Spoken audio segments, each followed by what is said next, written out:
This is the 23rd Annual Mayor's Cup game on MyTV WQMY. Welcome to the Boston Athletic Complex in Schmidt Stadium. We're in Edwardsville, Luzerne County, for the 23rd Annual Mayor's Cup game between King's College and Wilkes University. Good afternoon, everyone. I'm Bob Ide. The rain has moved through, but the wind has picked up. We'll check on the weather a little bit later on. Joining me topside for today's game, a former assistant on both sides, Jan Sechak, Paul Grippy will be on the sidelines. And Coach, they're separated by one block. It's the closest rivalry in the country. This game is so exciting to be a participant in and coach in. These guys, both these teams, they will circle this game, and they know this is for the bragging rights of Wilkes-Barre, and these two teams for this don't like each other. No, they don't at all. Let's talk about Kings. They have the second best rushing attack in the MAC. They've lost the last two games, so they're going to rely on Jordan Downs today. Jordan Downs has rushed for over 871 yards this year, has 8 touchdowns. He has 3 receptions as touchdowns also. So he's a dual threat, and he's a very hard runner. Wilkes is having their best season since 2010. They have the top passing attack in the MAC. The quarterback, Jose Tabora, his favorite receiver is Jeff Stieber. The Berwick graduate has been here for 4 years, and he's just acclaimed the ECAC award for the best offensive receiver for the month of November. And he's done a tremendous job to help these guys out. Jose Tabora set a single season record of over 3,000 yards passing, and he's number 3 in the country for that established record. Well, Jan and I will brave the elements today, including that win. So let's check out the weather now with Mike Linden from the Fox 56 News, first at 10. Well, the big game is here, the Mayor's Cup between Wilkes and Kings, and it is going to be a chilly one out there. Temperatures into the mid-30s today. I mean, that's really as good as it's going to get out there today, and with gusty winds between 20 and 25 miles per hour, it is going to feel a lot colder than what that 35 indicates. Not to mention, it's likely to be a rather interesting afternoon for the special teams, especially with those gusty winds out there. Thank you, Mike. The Monarchs have won the last 2 Mayor's Cups. Wilkes wants the cup back at their university. It's King's College and Wilkes University next. You're watching the 23rd Annual Mayor's Cup game on MyTV WQMY.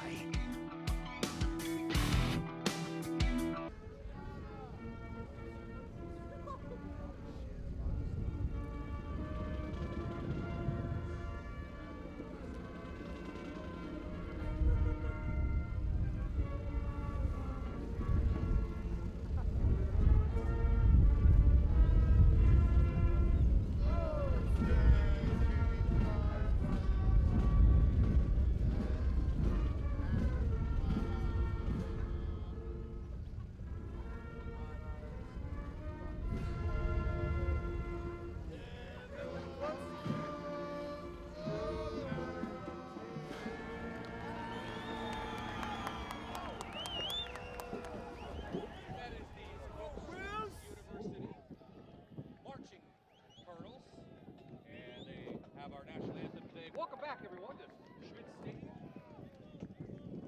Welcome back, everyone, to Schmidt Stadium. Kings getting set to take on Wilkes University. Third member of our crew, as always, is Paul Grippy. And Paul, not only is Wilkes now on the opposite side of the field, what used to be the visitors' sideline, but they also have a brand new coach. Cup game for Wilkes coach Drock. He joined the program last year from Hobart, where he was the offensive coordinator. Last year, the Colonels finished 0-10.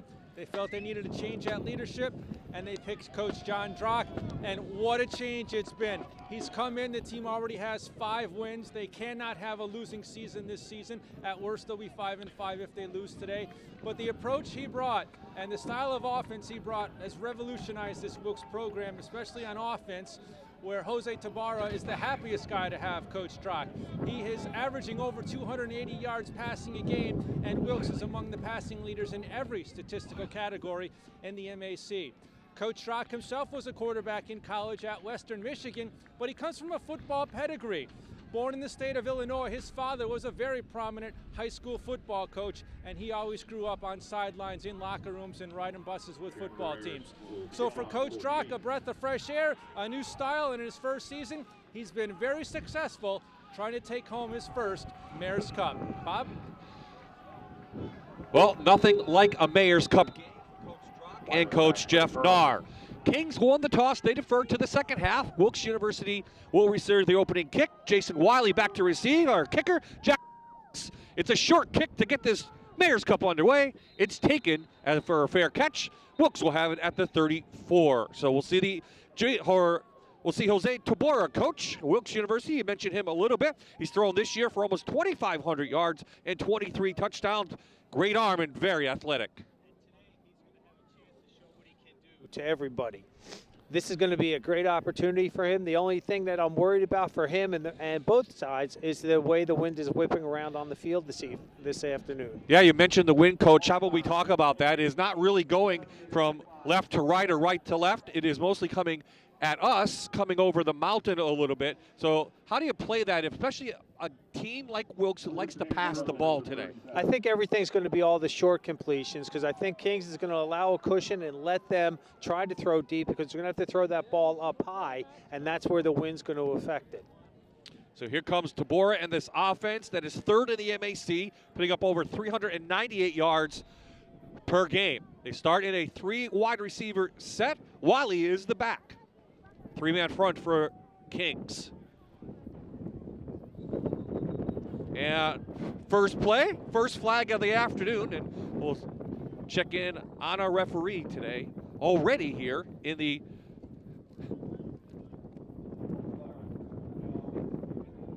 five-yard penalty, remains first down.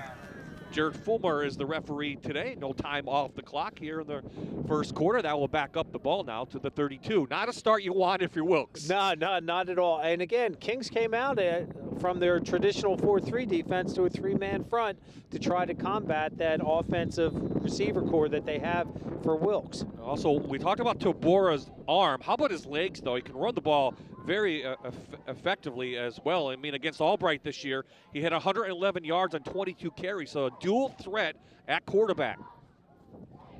Junior calling out the signal. Looks like Kings is going to bring the blitz from the outside. They do.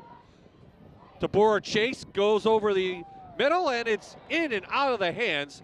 His intended receiver, Nick Yannick. Here is this offense for the Colonels. As I mentioned, third in the MAC. Tabora, Lachinsky, and Wiley, that's your backfield. The wide receivers are pretty good. Nick Yannick just missed that one. And Jeff Stieber also as well.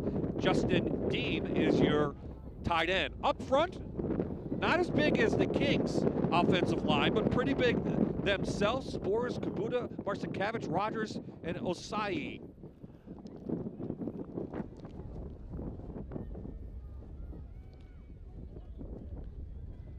Let's see if Kings brings this blitz again. Looks like right from the middle, Salavanti comes. It's picked up.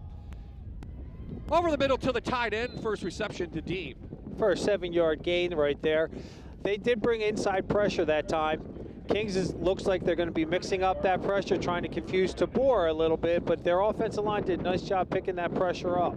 Kings has struggled on the defensive side this year. They give up 32 points a game. That's 9th in the MAC, but they, overall they just give up 342 yards per game. What do you do if you're Wilkes, and what are you trying to do now if you're Kings trying to stop Wilkes? Well, if I was the offense coordinator for Wilkes right now, I wouldn't do anything different. I'd just keep those short dump passes going, force Kings maybe to go to a man-to-man, and then try to hit them with the long ball. Now, if I was defense coordinator for Kings, I'd be bringing that dial and that pressure up. And they did that time. Salavanti, they get it out to Yannick. He's going to be short of the first down, so it looks like the punt team will come in for the Colonels right about the 44-yard line. So we see Kings just about every play blitz. And on this, you can see that right there. Nice little dump-off play. He had the ball, and he was concerned he lost the ball, and he did a nice job recovering that. That penalty came back to hurt them, obviously, in this. But again, early in the game, here we go. Desperto, the freshman, does the kicking. Number 48 for Wilkes.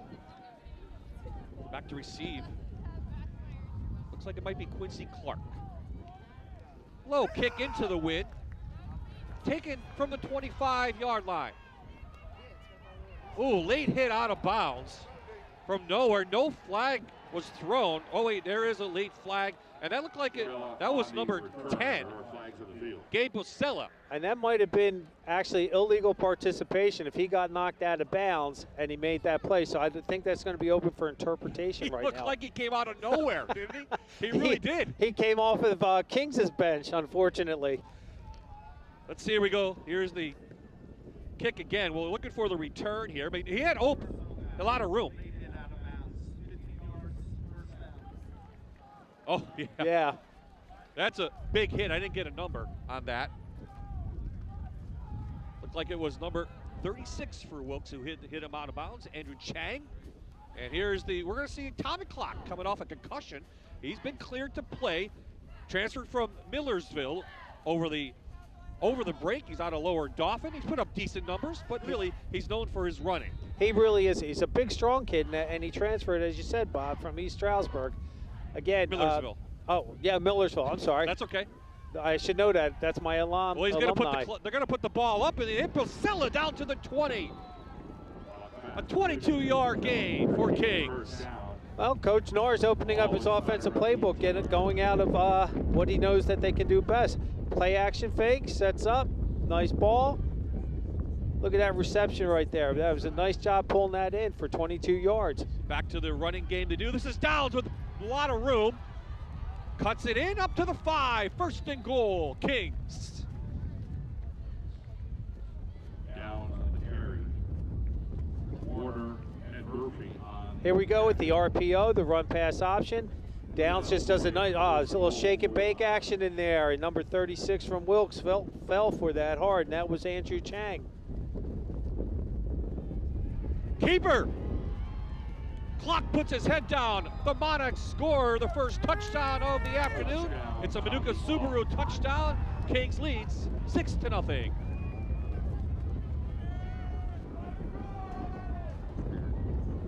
On this play, the RPO again, they bid hard on Downs, and Clock keeps the ball. And as Bob, like you said, he put his shoulder into it and brings that right over top of Andrew Chang. Well, what a drive to open up. Couple passes, 2 big runs. Kings, who still has the cup the last 2 seasons, takes the early lead. Barajas on for the extra point.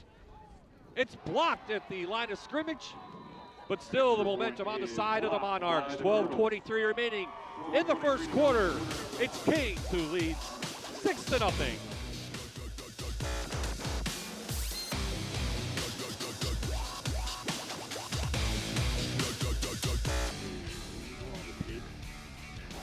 Well, the extra point was blocked, but it didn't matter. Kings, in 50 seconds, 3 plays, 42 yards, coach, and Tommy Clock, off a concussion protocol, scores the first touchdown. And I watched that on the replay. Their offensive line did a tremendous job blocking down to the right, and the Wilkes defenders all bit, and that's why Tommy was able to basically run in there pretty much untouched. But how impressive was that drive? They open up with the play action.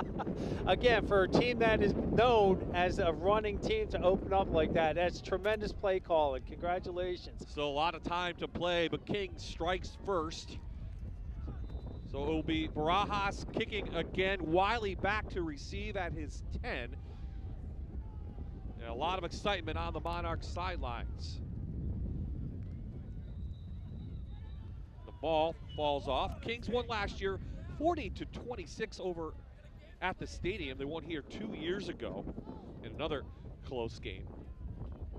And overall, it's a 32nd meeting between these two teams. Of course, 23rd Annual Mayor's Cup. Wilkes leads the overall series 21-10, and they've really, over the last 5 years, they've won 4 of the last 5, have the Monarchs. And, you know, that's one thing that I know Wilkes and Coach Drock really, they would love to get this cup back. It would say a lot for their program.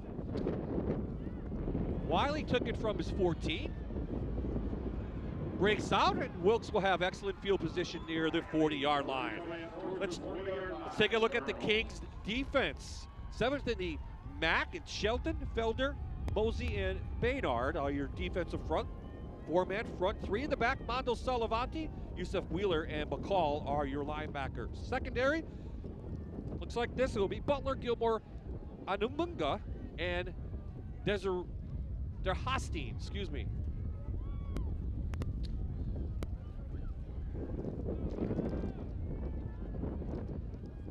Last possession, which was the opening possession of the drive, coach. A couple blitzes thrown in from Kings, trying to put pressure on their quarterback. They're back in their base 4-3 right now, and there's that. Wow. Another flag. Wilkes can't afford to keep doing this. I mean, 1st and 15 is just not where you want to be. Ball start on the offense, number 75, 5-yard penalty, remains first down. Same thing happened on their opening possession, got a 5-yard penalty, and they were about 4 yards short of a first down. It comes back, and again, that last call was on the center, which is unusual. Usually that means he snapped it a little bit too late. Something else to consider. Unusual to have your bye after the 9th game of the year, but that's what happened for Wilkes. They really haven't played in 2 weeks. And that they're going to have those bugs, and they're going to be nervous. They're going to be anxious to play because this is such a rivalry game. So they're calm. They'll settle down. They're going to start playing, and I think now they have the offset backfield. So maybe Wilkes has come out a little bit flat after beating Lycoming on this field 14-7 a couple weeks ago in the rain. No room to go. Great stop, Salavanti in there, and a bunch of other defenders from Kings, including big number 74, Izu Mosey, 270-pound sophomore. And he's has 39 tackles this year and 5 tackles for losses. So he's a pretty big boy in there, and he does a tremendous job for the Monarchs.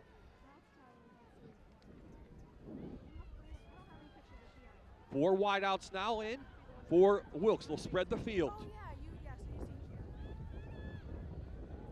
Blitz again to get it out to the outside. It's taken in by Negron, and a nice gain, 9 yards. Third down coming up now for the Colonels. Doesn't look like the wind's affecting Tabora's pass yet at all. He threw that a little high. They were in that balance set, and he just threw off his back foot a little bit too high. But again, nice reception there by Negron, and again, now they're back in 3rd and manageable. And Negron out of Parkland. He's just a freshman. So Coach Drock, as Paul talked about, playing a lot of the younger players. But he's glad to have Tabora back for his junior season. He was hurt last year in this game. They'll roll him out. Trying to get a block. He doesn't. Kings is there, and Wilkes will punt again. The defense has come to play for the Monarchs.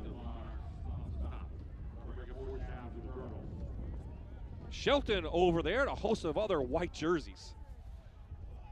And he just couldn't get the block he needed. Tabora looked a little indecisive. He was trying to manage things downfield, and then he was pointing and trying to make sure, and it just a little bit indecisive, and it just put him right back at the line of scrimmage. So Yannick is doing the punting this afternoon, not the freshman.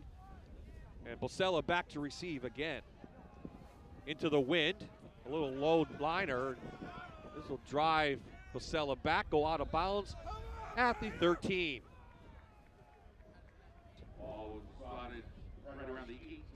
So this will send Tommy Clark back on. We talked about him. He's a sophomore on a lower Dauphin, and here's the rest of his offense. Suter and Downs in the backfield. Wide receivers, Bocella, Constantino, and Curry out of Berwick. And up front, boy, doesn't get much bigger than this in the Division III of Walsh, Shear, Santiago, Bucanas, and Schwartz. They all go over 300 pounds, except Schwartz. Schwartz is he's the light guy out there. He's only 260. Only 260. Well, that's what you need when you want to run the ball. They do off the right-hand side. Won't see a lot of outside running like we saw, do you think, today, or you see more in between the tackles? They're going to stay right where their bread and butter play will be, right between those big tackles they have in there. I mean, over 300 pounds. That's a lot of beef out there. Downs runs the ball, about a 5-yard gain.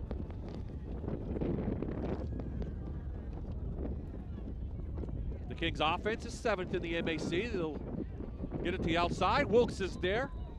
Great tackle on Downs.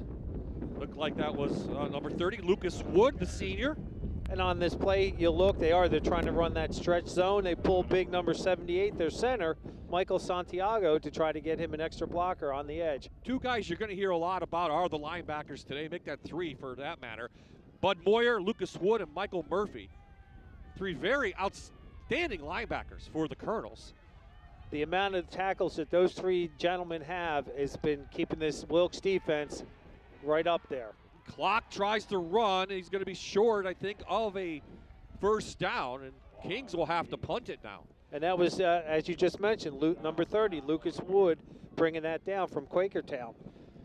Come back with the quarterback draw, and it's right in there. Those linebackers, they dropped, and they came right back up, and they stopped him right in his tracks. Better defense there from the Colonels. A 3-and-out for Kings after they scored on their first possession. There's Coach Narr. 9th season already.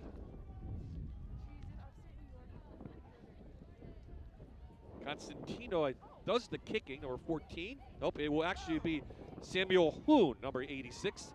This one goes up into the wind. Fair catch by Fink at the 35. Wilkes is Here's our impact players today. Coach Wiley, Woods, and Moyer. Well, I know Najir Woods just received the ECAC Player of the Month for his defensive back play. He has 4 interceptions this year, and he's a true freshman. Bud Moyer, we talked about him at the linebacker position. Does a tremendous job out there for the Colonels. And Jason Wiley, I mean, hey, he's their guy. Yep. Moyer is second in the league in tackles. Wiley, playing as a freshman, is 292 yards on the ground this year, but he does a better job out of the backfield. 6 catches on the year. Tabora back, rushes on. Kings has the sack. First one of the afternoon.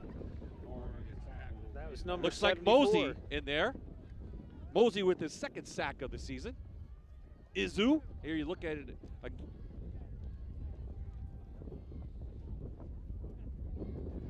That play was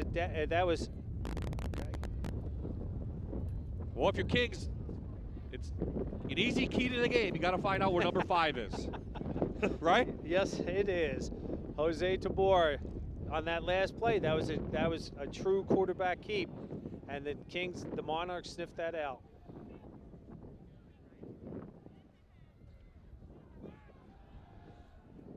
Tabor with better time this way, but can't find anybody downfield. Goes down as a 1-yard gain, but the Monarchs defense is playing very well this afternoon. Their secondary coverage, Tabora had a ton of time to throw, but the secondary, they got that coverage sack for the Monarchs on that play. Wilkes' offensive line did set up, but again, the second effort of that whole defensive line from Kings did a tremendous job. Wilkes has run 8 plays for just 20 yards of offense here in the first quarter. And we're halfway through.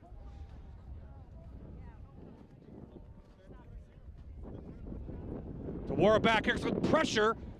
Gets it to the outside to Yannick, but nowhere to go. And the Monarchs, doing an excellent job, are going to stop Wilkes again. They'll be forced to punt. Bob, we talked about this all season between the three of us with Coach Koharski. We said that offensive line is going to be the determining factor. Right now, the defensive line's doing it for the Monarchs.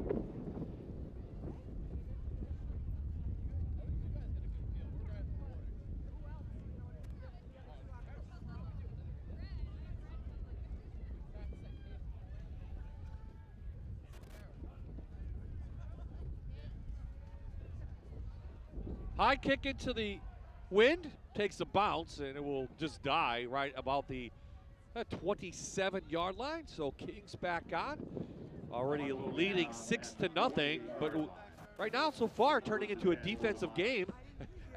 What you might think happens in a game like this, where there's a lot of wind and a lot of rivalry.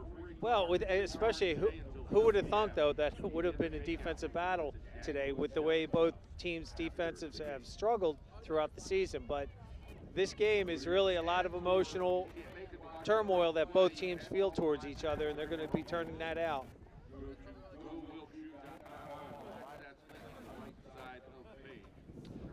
Well, we're in a timeout on the field, and Paul Grippy has a special guest down there. And Paul, she's all bundled up, but we're going to talk a little Wilkes, aren't we? Yeah, we're ready to go. Okay, so this is Dr. Ann Skladar from Wilkes University. She's the provost and senior vice president. Thank you so much for joining us today. I'm delighted to be here. We're in the fall semester here. It's the year 2018, Yes, we are. and Wilkes is always breaking new ground. What are some of the milestones we've accomplished this semester? Well, I'll tell you, we have a lot, and we only have a little time, so I'll mention a few. One is we're delighted that our nursing pass rates, which are a measure of our success with our nurses, are over 95%, which we believe once the numbers come out across the state is going to be among the highest in the state. And we're delighted that we're helping to ease the nursing shortage in such an important way. Secondly, we welcomed 91 honors students this fall who bring great energy and accomplishments to our campus. We have over 200 students now in our honors program in just 4 years of operation. That's awesome. Wilkes is just doing so well in this area, but also when you think of Wilkes, more and more you think of the grad school. How's that been growing? Well, thanks for asking. We have about 3,000 graduate students now at Wilkes. A lot of people would not guess that. And that's largely because we have a very strong, high-quality online presence for students who can't step away from their life in order to do classes that are convenient. And we have a broad range of classes, of courses, especially education, nursing, and also in graduate, we have lots of master's degrees and 4 terminal degrees. Pharmacy, education, DNP in nursing, and PhD in nursing. Yeah, so we're really proud of that. I've always been impressed with how Wilkes has been able to stay current by knowing people want grad degrees, people want to study online, and programs like nursing, pharmacy growing and in big demand. So thank you. You're welcome. You're very welcome. All right, Bob, Dr. Ann Skladar from Wilkes University. Thank you, guys. Appreciate the time. On the first down, you saw Tommy Clock carry it for about a 3-yard gain. Second down on the way. Ball around the 32-yard line of Kings. Here comes the rush. Clock gets it off, but he gets belted behind the line of scrimmage. Great pressure by Michael Murphy. That was number 25 came hard off the edge on that, and there was nothing there, no time to get that ball really out of there. And Tommy Clock again, he got. Here it is right there. There's nowhere. I mean, there was great coverage there also by the secondary. We didn't talk about Kings offense yet. They average, I should say, about 27 points per game. That's 7th in the MAC. Total offense, about 400. But they have given up 25 sacks on the season, which is very high. Clock on third down over the middle. In and out of the hands of a diving Tim Constantino, the sophomore. And here comes the punt team again. On this, you'll see that they're ending up the defensive line of Wilkes is doing a lot of twisting and stunning up front, which is going to help confuse those big offensive linemen that Kings has. If you're Wilkes, you want Kings to throw the ball. I mean, that's not their MO. And they did it effectively that first drive. So it should be interesting. Again, I think, though, they're going to put the ball inside their running back's hands.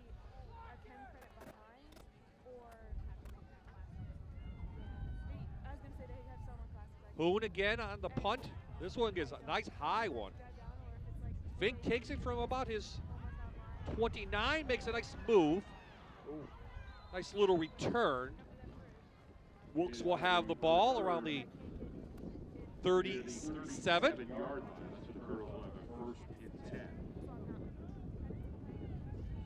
So plenty of time, but struggling so far on offense. They've run 9 plays for 25 yards. Not a good average, Bob. And I think part of it is what you mentioned earlier about having that bye week so late in the season. 2 weeks, knock the rust off of it, get back to game speed.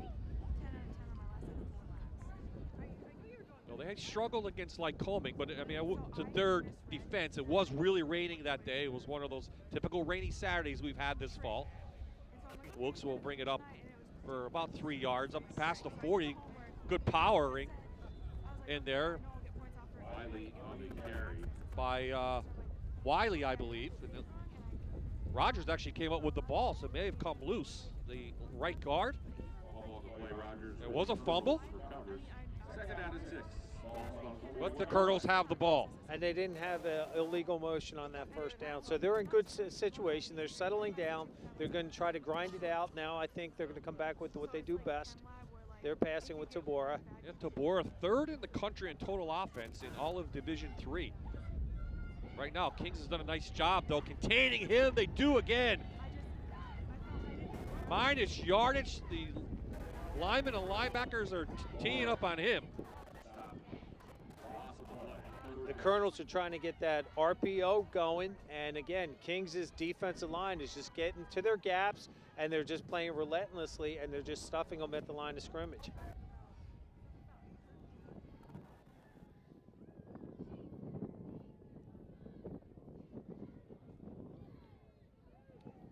So third and long again. 0 for 3, Wilkes is on third down. They're usually 51% on the season. Six-man rush, trying to hit a quick one over the middle to Yannick. It goes nowhere, and the pressure from Kings is just really disturbing Jose Tabora. It really, they're just putting too much pressure on them. But give Kings secondary a lot of credit. On that, they had 4 receivers. Wilkes sent 4 out, and they still had 6 guys, or excuse me, yeah, they had 6 Monarchs back there dropping, and that include their linebackers. So they're doing a tremendous job with pressure. So Coach Drock, who also is the offensive coordinator for Wilkes, I'm sure will make adjustments to a very aggressive Kings defense. So a lot of time for that. Another punt for Wilkes. This one is high into the wind. A fair catch call by Basella. And Kings now, and Tommy Clock will come back on the field at the 35-yard line.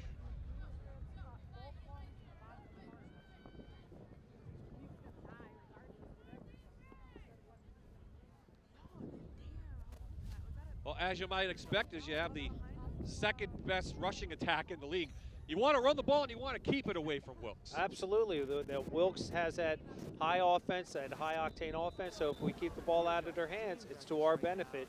And right now, with the Monarchs winning 6-0, that's a tremendous effort on their part. It was a nice opening drive, 3 plays, 42 yards for Kings, but since then, both teams have settled down. It's become a defensive battle.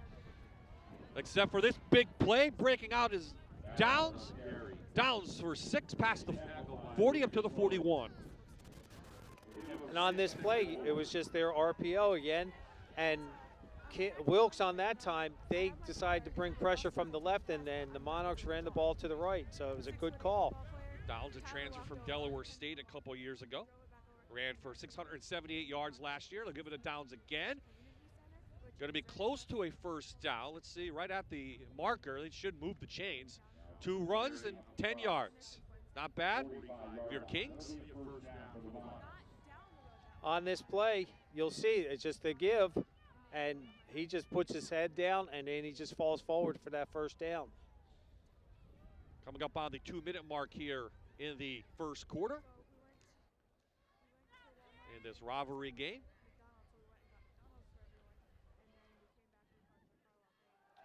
Play action, out to the other side to Suter. The fullback, stripped up. Shooting in is Woods, about a 4-yard gain. There's a quick screen to their left at the Monarch sideline. Najir Woods does a nice job breaking down and makes that tackle. You see they were trying to get out, looked like Olsen out there, the left tackle position, but he couldn't get out there in time. And it helped Woods make that tackle.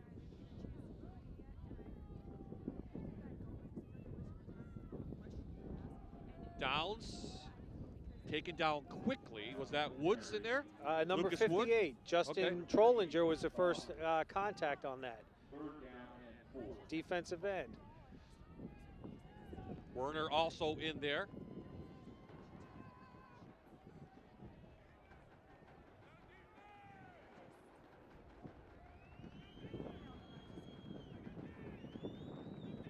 Here comes third down. 0 for 2 Kings today. He'll get the play from the sidelines.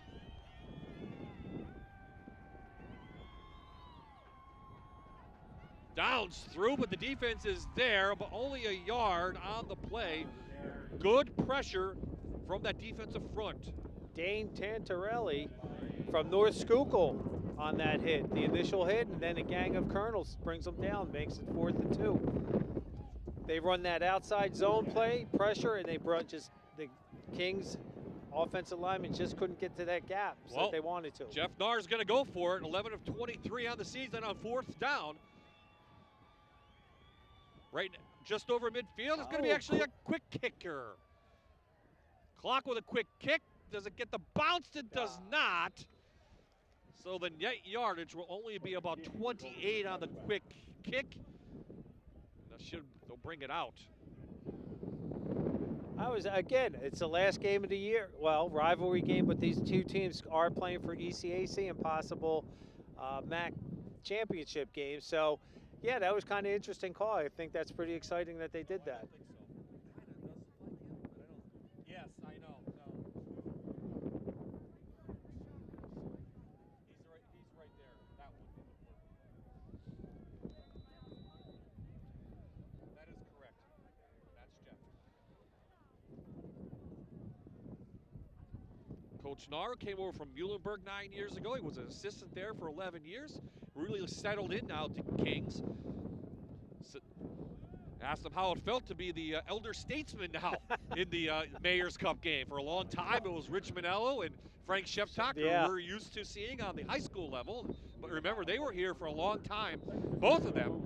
And you were part of that. I was part of that for both those coaches, and it was such an interesting time. Quarter number 1's in the book. We'll talk about that after we come back. Kings scored on the opening possession, and they still lead 6-0. Today's presentation of the Mayor's Cup game is brought to you by King's College and by Wilkes University. Okay, back at Schmidt Stadium, ready to start the second quarter. I'm joined by a special guest. It's Mike Joseph. Mike, thanks so much for joining us. You've been part of a special program, the Palermo Heart to Heart Foundation, and more specifically, the Beads of Courage. And both of these football teams have participated in that. What's that program all about? Well, my family started this foundation, the Palermo Foundation, about 25 years ago to support one of our family members that was stricken with heart disease.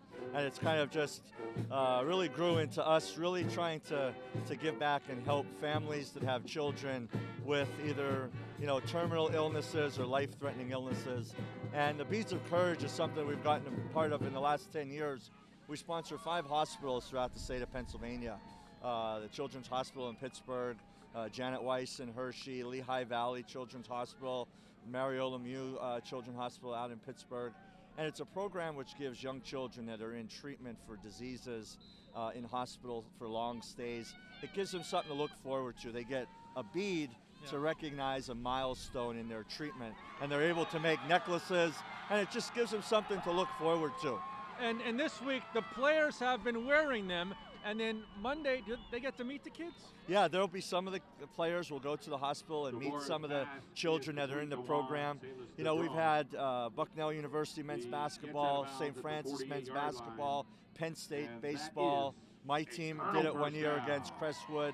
And now these two teams wearing them, they get to keep the bead as a memento for themselves, and they write a message back that will get to the patients in the program. And it's just I've had some of my players that got messages back from families on Facebook how much it meant to their kids to get a message from a college athlete who was inspired to wear their bead to represent them during the game. So it's a neat program for all involved. So on Monday, football players from both teams will go to the Janet Weiss Hospital, and they'll meet the kids and give them the beads and have a little exchange and play games with them. And these kids really enjoy that day, don't they? Oh, absolutely. I mean, they're going through, chemotherapy, all these different types of treatments for whatever disease they have, and it gives them something to look forward to. They get together in their beads room and they work on their necklaces, and now to have an athlete come and kind of, show what it meant to them, to these young people. The families, I think, really appreciate it,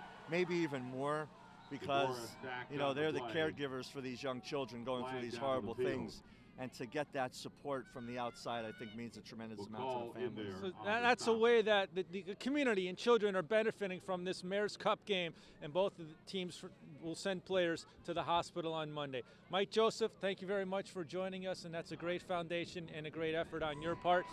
Bob, back up to you, and you know Coach Joseph, head coach at Hazleton, right? Hey, Bob, how are you, man? Good, Coach. How are you? They'll start their action coming up in December. What a great foundation. What a great thing these two teams are doing. So we started the second quarter. Coach Jan Cechak and Bob Ide here at Schmidt Stadium. And it's a new Wilkes team that kind of showed up. They're showing a little offense. First couple big plays has them just at the 39 of Kings. Well, Jose Tabor on the first play was a nice pass to Juan Negron, who got them in great field position, then his feet. And then there was a defensive penalty just now, so that sets up the Colonels real well. Oh, picked off by Kings. Right in the hands of Demosthenes, the sophomore, his first interception on the year. And that one got away from Tabora a little bit. Again, if you watch, he checks off to his right. It was supposed to be a quick hitter. I think there was a miscommunication on the part of the receiver, number 18 there. That was Jeff Stieber, who probably was supposed to run the post, but just did a stop pattern instead. I was going to say, Wilkes was doing a nice job picking up that pressure. They did. And they have the turnover belt on the sideline. Gotta love that. Demosthenes picks up the turnover belt on the Kings sidelines. The offense back on, leading 6-0. They'll have the ball at the 34. Three-man front from Wilkes here. They run up another guy. Good pressure on the point of attack. No gain for Jordan Downs. On this play, they went to a little bit of an unbalanced kind of look on the Monarch side, but Kings had no parts of that. They weren't falling for it, and they played really tough and dropped them right at the line of scrimmage. Both teams coming in averaging over 27 points per game, and what happened? We turned into a defensive battle. But it's been a close one. I expect a close one. Clock keeps it. About a 2-yard gain, third down on the way for the Monarchs. Looks like Werner was there along with Tarantelli, or the impact players for the Monarchs. Salavante doing a nice job on the defensive side. Baynard as well, and Constantino, we haven't called his name yet. He hasn't caught a pass yet. One of the guys we have to watch out for. He has a couple good catches on the season. Salavante, he's leading their team with 76 tackles this year, so he's doing a great job for the Monarchs at that inside linebacker position.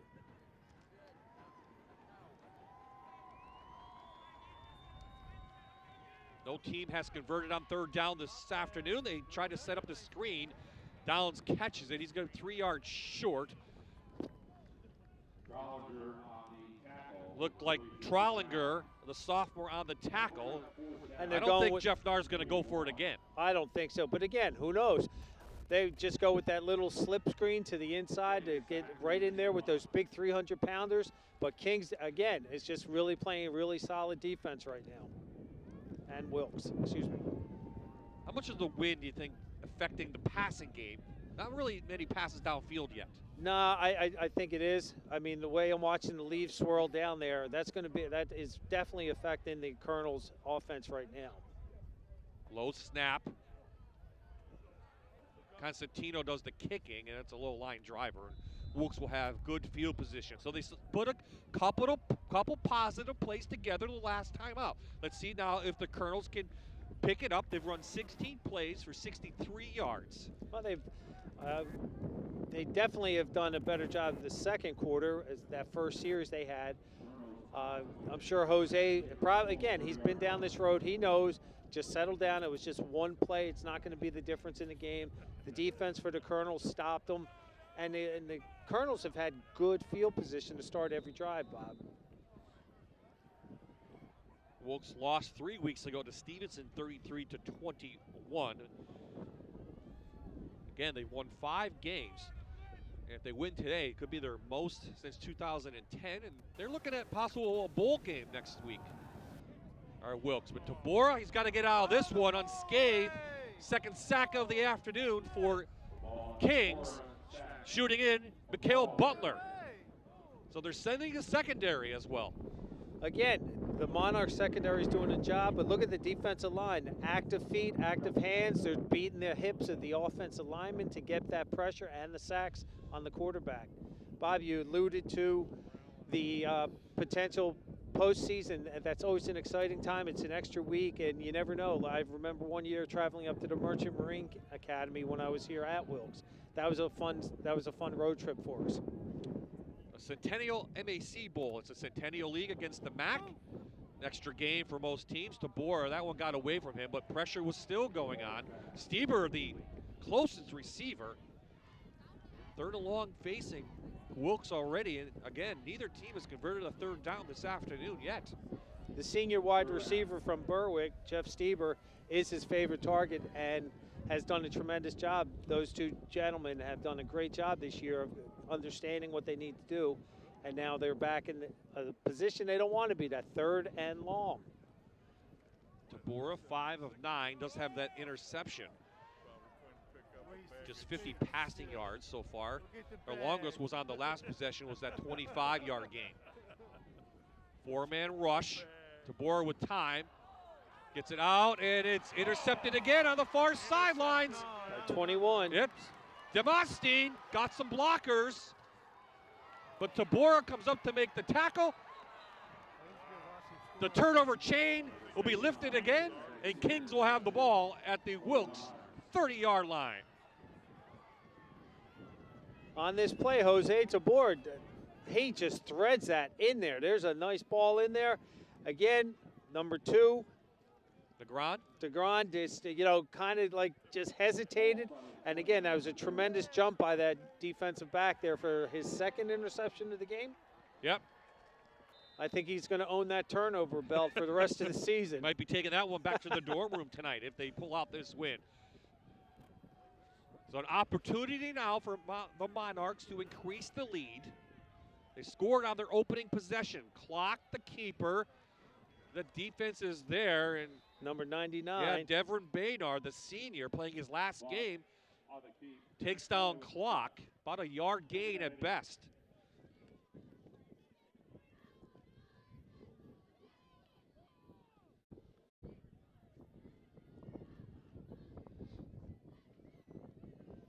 "17 plays, 77 yards for Kings, but they have an opportunity here after the turnover. Great field position inside Wilkes territory. Low snap. Downs trying to run behind big number 75, Marcinkavich. Another yard gain. Another third down on the way. That was their left tackle pulling on that. That's a long way to come and a lot of weight coming at you, 310 pounds.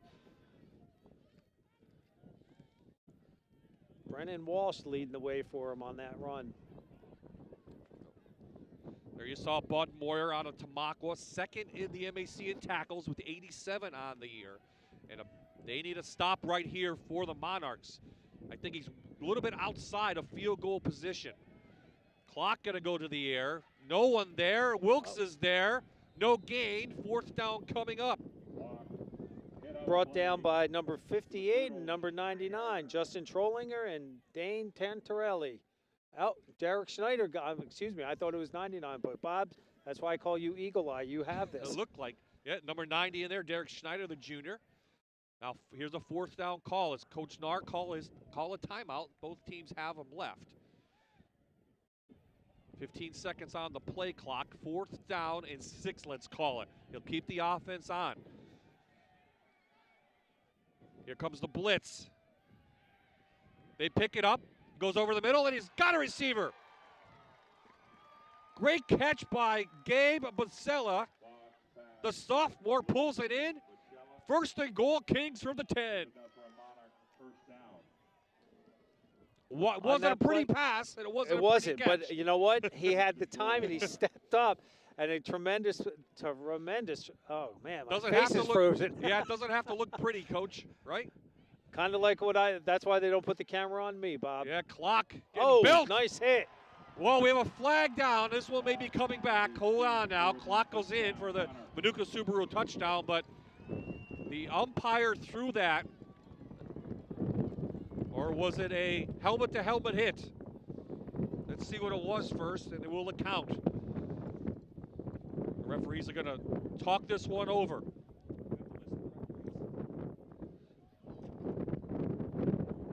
Dare Fuller and his crew. That one came from the middle, Coach. The only thing I did see was C.J. Curry on top of somebody, but I don't know after that. Whenever these officials get together, you never know what they're going to say. Personal foul, targeting. Number 14 of the defense. That penalty will be assessed on the kickoff. 14 has been disqualified. Well, that's a turn of events. The touchdown counts. Let's see the head-to-head.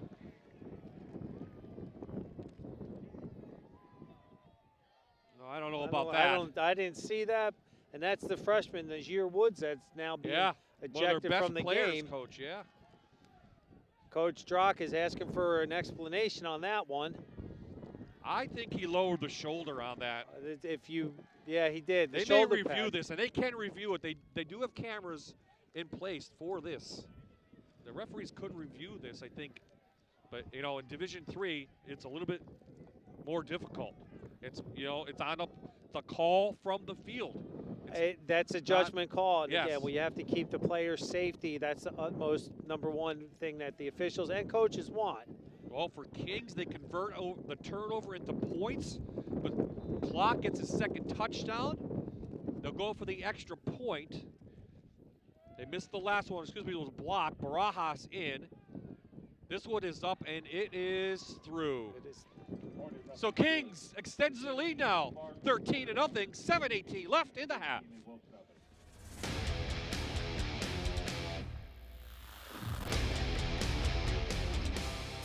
You're watching the 23rd Annual Mayor's Cup game on MyTV WQMY. So a nice drive by Kings, and this is what we're all talking about. Not the touchdown, but the hit right there by Najir Woods. He's been ejected because of head-to-head.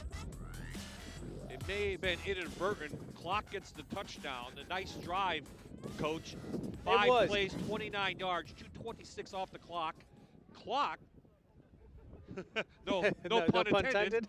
No pun intended. Tommy Clock gets a second touchdown. What do you think of that hit? I honestly, that's so tough to call. I don't think it was, because I saw a shoulder pad came in. But again, now when the running back or quarterback in this time becomes that running back, and he's dipping his shoulder and he's coming down low, and you have a defender coming up and he does hit him with the shoulder pad.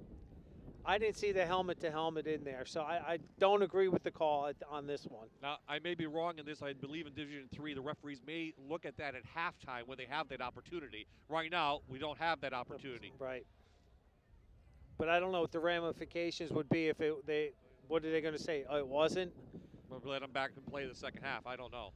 Well, no matter what, they're going to lose. Wilkes is going to lose one of their best secondary players. Well, the ECAC Player of the Month. Yep. And a young man that has 4 interceptions on the season. They'll kick from the 50, a little line driver picked up. Number 49. Number 49, Jeremiah Acker, out of North Pocono. A name we're familiar with. He carries the ball up, and here comes this Wilkes offense. So Tabora's throwing a couple of picks the last 2 possessions.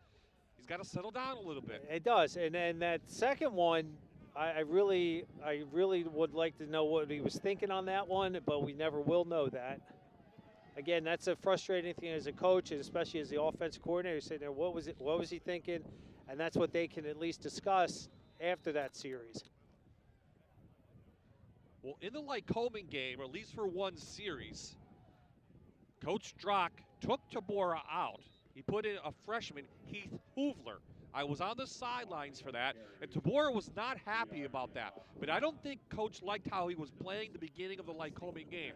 I don't expect that today, but if you talk to Coach Strock, which I did this week, he did say Tabora has a lot to learn. He's a very athletic kid, smart kid, but he's got a lot to learn about the offense and about playing this game. And especially with Coach Strock's offense, how he wants things done. There's certain reads, certain progressions, the way that he wants things done. Being an athlete's one thing, but being a smart quarterback is a whole totally different beast. Second down coming up. Tabora back a lot of time this one. Here comes the rush. They get to him. Three missed tackles. Nowhere for Tabor to go. Will go down as a sack.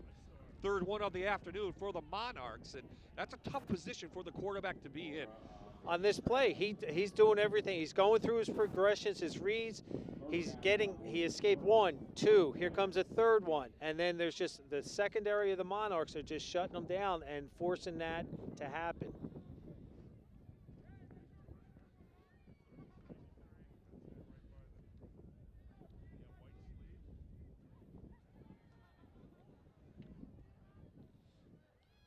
From the outset this afternoon, Kings has shown they want to blitz. They're going to send only 4 this time, and they get him again. Another sack, another stop for the Kings Monarchs defense. That was Mandel Salvante on that stop. Again, Kings did switch up their defense. They've been primarily a 4-3, and now they're going to a 3-man front, bringing a 4th man from all different areas of the field. Number 45 puts that pressure on, and then, again, I would give both those guys, number 45 and number 1, I'd give them a half a sack each because of their efforts. Another punt for Wilkes. Nice high kick by Yannick. This one takes a Wilkes bounce, and it will roll and roll and roll with the Leafs on the field. And it will stop at the 11. We'll take a timeout on the field, and we'll send it now down to Paul Grippy. Okay, Bob, I'm with a representative of Kings College, Michelle Oliva. She is the Director of Admissions and Recruiting at Kings. And, well, the Monarchs doing well here on the field, but this is a time of year where high school seniors send out applications, apply, look at schools, visit schools. Well, what's the message Kings wants to send to these high school students now that they can offer them? Absolutely. We would love students and families to know they are always welcome to Monarch Nation, especially in regard to tomorrow's open house, which is Sunday, November 11th. We would love to settle some of the unknown about the college search process, and even for families that have done their research, they are always most welcome. 8:30 starts the program with early bird tours, admission presentations, financial aid, and then we have academic sessions, time spent with faculty, lunch with our community, athletic sessions, and so much more in regard to student services. It's a great time to learn and be a part of something greater for the future, especially for our juniors and seniors in high school. This is the time. And in regard to the spring, we have overnights and a lot of on-site days where they could spend time in class. It's a really, really good time to be a Monarch. Big school opportunities on a small campus, and we can't wait to welcome you. Yeah, it's such a big process and tough process for a high school student, but really you just have to dive into the deep end, and open houses are the good way to do that. So you don't actually have to make your college decision, today, but where are we now in the timeline? Receiving applications yet? Oh, absolutely. This is the time to apply. King's application is free on the Common App or kings.edu. Students can get with their school counselor and complete their application pieces right now and visit and really enjoy this time. Usually before February 1st, we have the majority of our applications in and decisions, so we would love for our high school seniors to be a part of that and see what Monarch Nation can offer them. All right, thank you so much. Michelle Oliva from Kings College, where the Monarchs doing well on the field and doing well in the admissions office as well, Bob. Absolutely. Go Monarchs. On the field, we have a penalty after the pass, Coach. They went with the quick screen to the outside, which is part of that RPO, that run pass option. There's Jeff Nard he wants an explanation of what was going on. It was thrown way downfield too. It was, so I would tend to believe that was probably the first receiver that was down there was holding that defensive back up. Maybe he wants where, you know, from, is it where the held happened and then they go back from there. It's not from the, so it's really just second down and 12, let's call it. And again, they're picking on the replacement Amari Peterson, who is a 6 foot, 170-pound sophomore for the Colonels, who had to replace Najir Woods.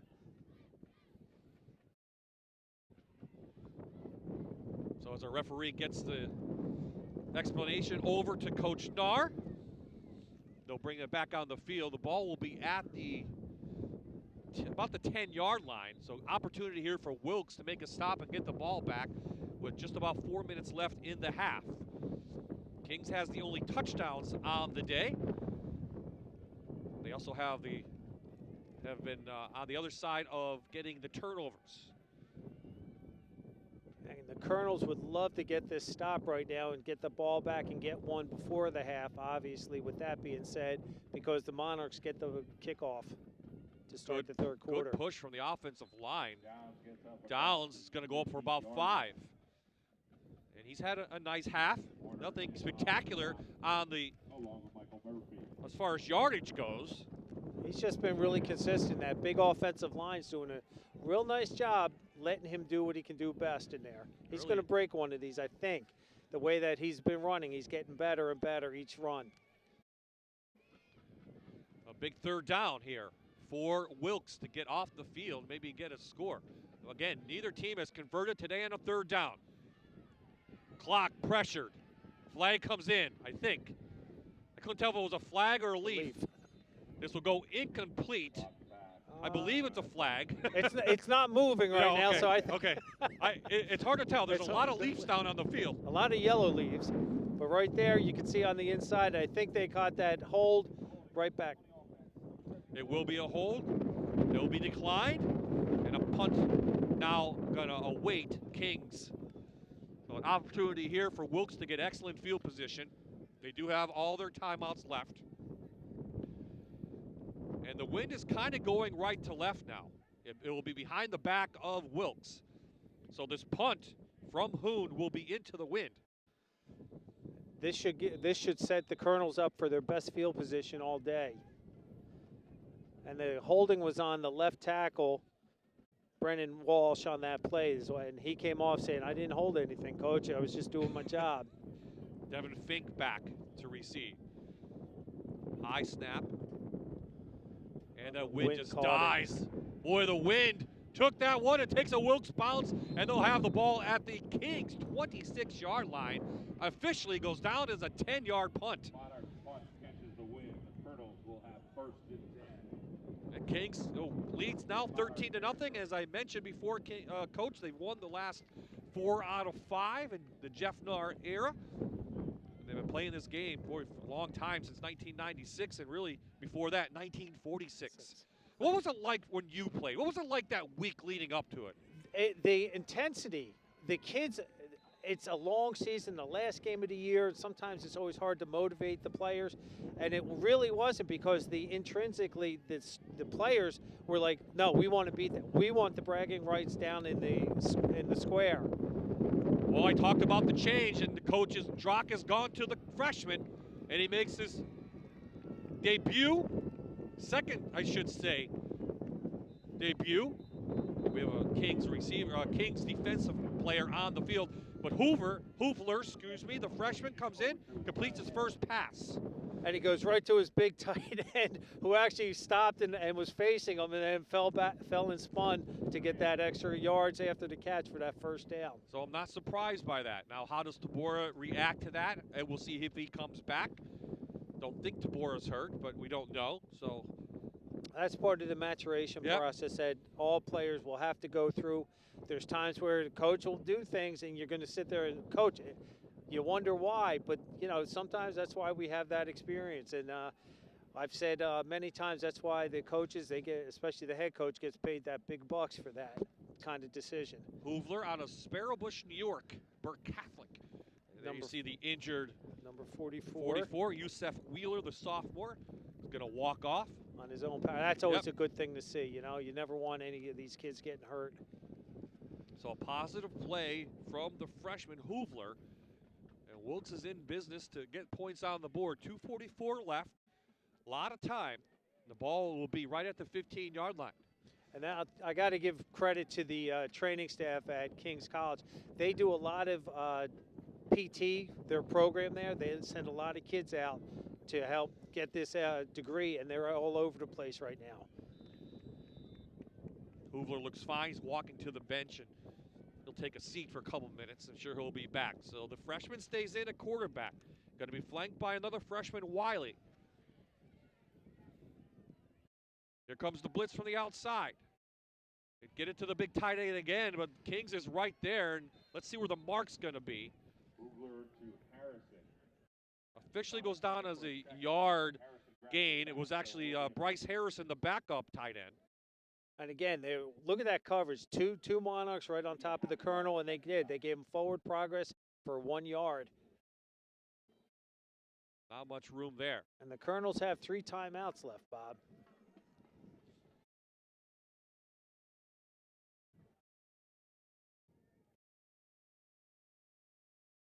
Here comes the outside rush again. Hoovler's just going to try to run it. Nowhere to go. Flag comes in, and Hoovler goes down. On the play. The call over there. Great job by Corey Wilson, who replaced Wheeler from the linebacker spot. Let's see what the call is, though, on the field.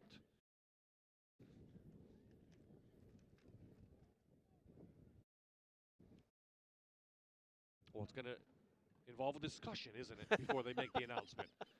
Well, yes. And that always worries me when there's a discussion. Chop block on the offense.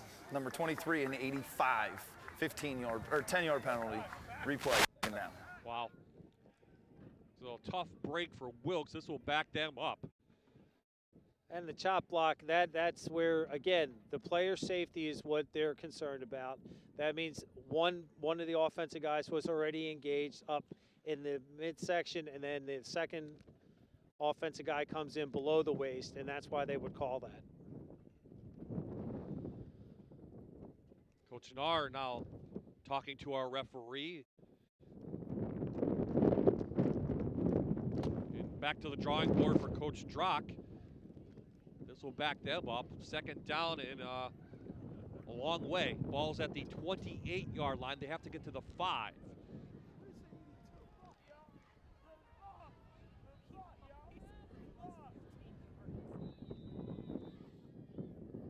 Bob, we talked about this during the course of the season. What do you have dialed in for 2nd and 24? Not much. And with a freshman quarterback in there who has not played much at all this season.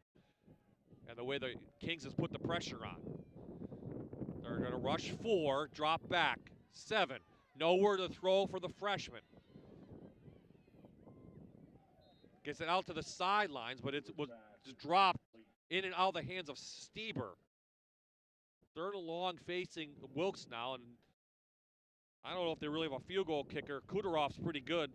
He's only missed 1 this season, but on this play, again, they dropped 7 guys back. They look like instead of the steel curtain, it was the Monarch curtain back there, all the white jerseys. There's nowhere for the Colonels to run a route.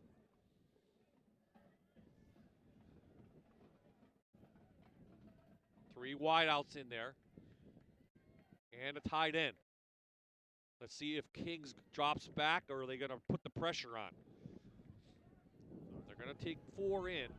It's picked up, but Salavanti shoots through off his block, and Mondo makes the sack.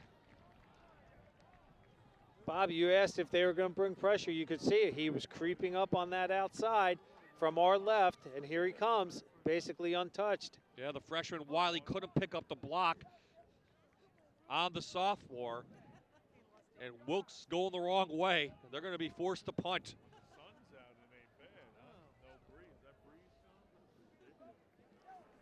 Under a minute to play here in the first half, a half that really has been owned by the Kings Monarchs defense. 2 turnovers. I think I've counted 4 sacks already. Which is that's a good game, but now that's a good half. That's a great half. Yeah, they've held Wilkes to just 60 yards of offense, averaging just over 2 yards per play. It's been so bad for Wilkes that they've had to change quarterbacks and take out a guy who's third in the country in total offense. So that just tells you the Monarchs defense, what they're doing, and adjustments must be made at half for Wilkes. And the frustration level the Colonels are feeling right now. Coach Drock has got to get these guys refocused, dial them in, and just make a few little adjustments. It's a low line kick. Better get out of the way, and it's going to roll out of bounds. It'll be a touchback. The referee one of the refs was right there. It looked like it might have been out of bounds at the 2. It's hard to tell the sun. Instead, though, the ball will come out. Still 3 timeouts for Wilkes left. I'm not sure if you want to take them. I guess it depends on the plays. If I was Wilkes, no. I would want to try to get off the field. And on that punt, again, number 26 for the Monarchs, who is Robbie Wagner from Delran High School. He's put pressure on that outside where I think he might get one of these during the course of this game. They're not picking him up very well. They're letting him get that inside rush on him. Kings is just going to take a knee. That should just about do it in the first half. So 2 touchdowns by quarterback Tommy Clock, who's back from concussion protocol. Cleared earlier this week. He has the 2 touchdowns, and the Monarchs defense has come to play this afternoon, holding Wilkes to just 60 yards of offense. Paul Grippy's going to try to grab Coach Jeff Narns. I'm sure very pleased at what he's seen so far by his Kings College team. Paul now with Coach Narn. Ward, I know you wanted to emphasize stopping their passing game all week. Really impressive how you've done it. How have you done it? I mean, it's not pressure. Remember, pressure defense, so we did some different things to try to keep, want to keep him in the pocket if we can, and not let him run around. And we're doing a great job of boxing him in and getting good up the field pressure, off the edge. So right now we're playing really well defensively. The win's an issue quarter-wise from an offensive perspective. So we need a couple more, scores. We got to keep putting pressure on them. Okay, Coach. Thanks a lot. Good luck in the second half. And Bob, at halftime, Kings leading with the shutout. Yeah, kind of surprised at that, but the Monarchs fans are happy this afternoon. Yes, they are. Coach and I are going to go get warm, hopefully, and not get blown off the roof. And then we'll be back with highlights. Paul will be down with the presidents from both institutions. And then we'll have the second half here on My TV. Monarchs up 13. You're watching the 23rd Annual Mayor's Cup game on MyTV WQMY. Halftime at Schmidt Stadium sees the visiting Kings College Monarchs leading Wilkes University 13-0.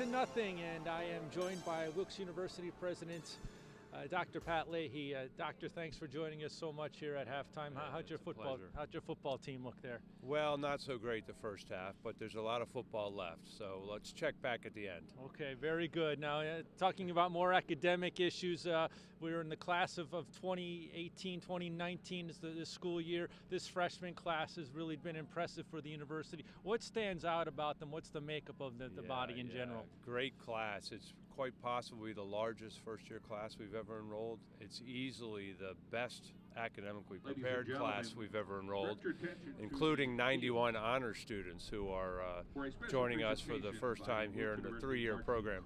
But what I'm most proud of, Paul, is our access mission. 50% of our students in the first-year class are first-generation, 40% Pell Grant, 30% self-identify as non-white. So a very diverse mix, and I think that makes us faithful to our founding mission to provide access to students who deserve it. And they'll spend 4 years at Wilkes University, or maybe more. I mean, Wilkes has really expanded the grad program, too. I think you have more grad than undergrad now, and that seems to be a future direction for Wilkes. We do. In fact, I think a lot of people still think of us as a liberal art college. Well, we haven't been a liberal art college in 40 years. As you say, we educate more graduate students than undergraduates. In fact, last year, we had 600 bachelor's degree conferrals, 900 100 master's degree conferrals and 165 doctoral degree conferrals. That's 4 times more doctoral degrees than any other institution in northeastern PA. So we have clearly evolved from our roots as a junior college to now a doctoral research university. And why is that? Is it just more and more of a demand for grad degrees? Yeah, there's a demand, and we've always wanted to provide academic opportunity to students who deserve it. And if our roots were to start with students right here in downtown Wilkes-Barre, we've grown over the years to try to serve students wherever they are. Right now, through our graduate programming, we have 45 states represented and 25 foreign countries. So just a continued evolution of our institution. Yeah, evolution as far as also just being part of the community, a part of the area. The campus has been grown and refined over the years.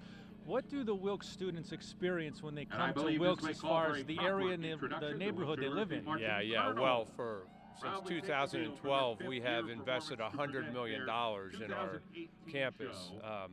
We are always looking for ways to continue to invest in the campus for the benefit of our students. And just this year, we opened up our Mark Engineering Center for our engineering students. We opened up our Campus Gateway program, which is a system of walkways that ties together our eclectic campus into one unified whole. In fact, we're going to get recognized just this week by the Chamber for our with their Pride of Place Award.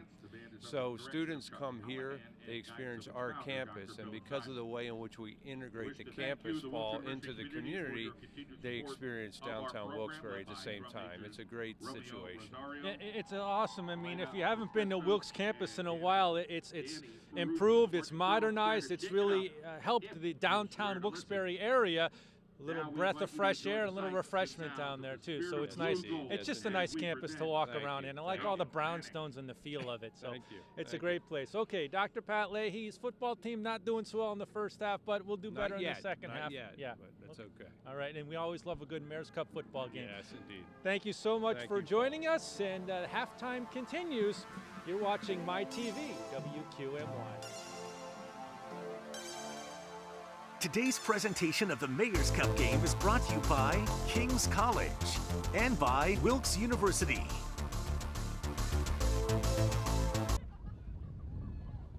The Wilkes University Marching Band doing some halftime entertainment here at the Ralston Athletic Complex as Wilkes actually trails Kings 13-0 at halftime. Back on the field here, I am joined by King's University President, Father John Ryan. Okay, Father, thank you so much for joining us. You must be happy with King's football performance in that first half. Well, so far so good. If the score holds us, we'll be very happy. All right, I know you guys like beating Wilkes more than anything else.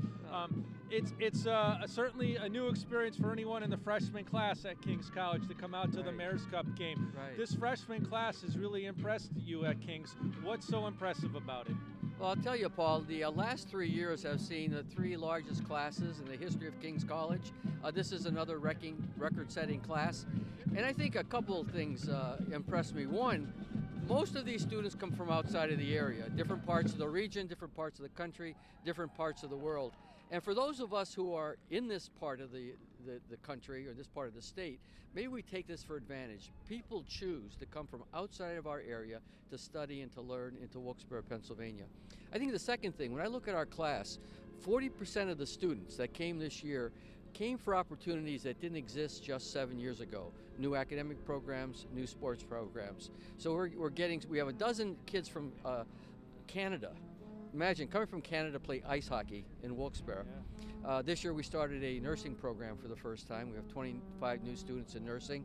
Last spring we graduated our first 13 students from the University of Notre Dame in the joint engineering program with King's and University of Notre Dame. So engineering, exercise science, athletic training, new sports programs, all of those in areas that our country needs, our community needs, and that students want. So we're happy to have record-setting classes from different parts of the country and world. Yeah, your school is certainly growing. You're still keeping it, though, the small college feel, which a lot of people prefer and is really a great experience. But you're putting up some new buildings in the downtown and around your campus, too, and that's something you guys are committed to. Right, we're doing 2 buildings right now. We're taking buildings that are over 100 years old, and we're repurposing for another 100 years in the 21st century. The Springbrook Water Company building on Franklin Street will be repurposed to our new engineering building. And the church on North Street, 1872, is being repurposed so people will worship for another 100 and some years. And it's symbolic. Our mission is two things: making a living, making a life. So we want to prepare students professionally to master a complex body of knowledge, but we want to do it so they can do it for the common good. Love God, love neighbor. The church represents our worship to God. The academic space is getting a vocation and loving your neighbor through vocation. So I think the buildings kind of symbolize the two-pronged mission of the school. And you mentioned loving neighbor, and the King's students are always very involved in the community, and that's not just on campus, that's also off campus. Right. But what are some of the ways they really do get involved in the community? Sure. Last year, we put 222,000 hours of students, faculty, and staff serving the community. 222,000, that is equivalent to 100 people of equivalent time. We help over 20 agencies. Some of that, there's 300 juveniles that we help bring from child welfare into be self-sustaining individuals. Tutoring in high schools, tutoring in grade schools, shelter for battered women. Over 20 agencies our students help with. It makes a huge impact on the community. All right, so we're seeing Kings and Wilkes in football today, which is always exciting. You're adding sports programs, and you're going to go against Wilkes in those, but why the expansion of the athletic department? Well, we're up to 27 sports next year. That's the most sports of any school in the Mid-Atlantic Conference. Some people might not know this, but at Division III, we can't give athletic scholarships. Students come to the schools like Kings and Wilkes because they love to play the sports. It engages students, and when students are engaged, they study harder. They're more motivated to study. Our athletes, not only at Kings, but throughout the MAC, have a higher academic profile than non-athletes because they're engaged. The key on schools like us, learning is 3 simple words: time spent studying. And whatever motivates you to study more, whether it's sports, whether it's arts, whether it's service, will make for a successful student. So we found a combination of sports, service to the community, makes for better students. All right, yes, Kings is growing athletically. That's exciting to see. And feeling good about your team the rest of the game here? Absolutely. All right, so Kings holding on to a lead. Thank you, Father John Ryan, for joining us here at halftime. Thanks for having us. Where Kings leads 13-0 on my TV, WQMY.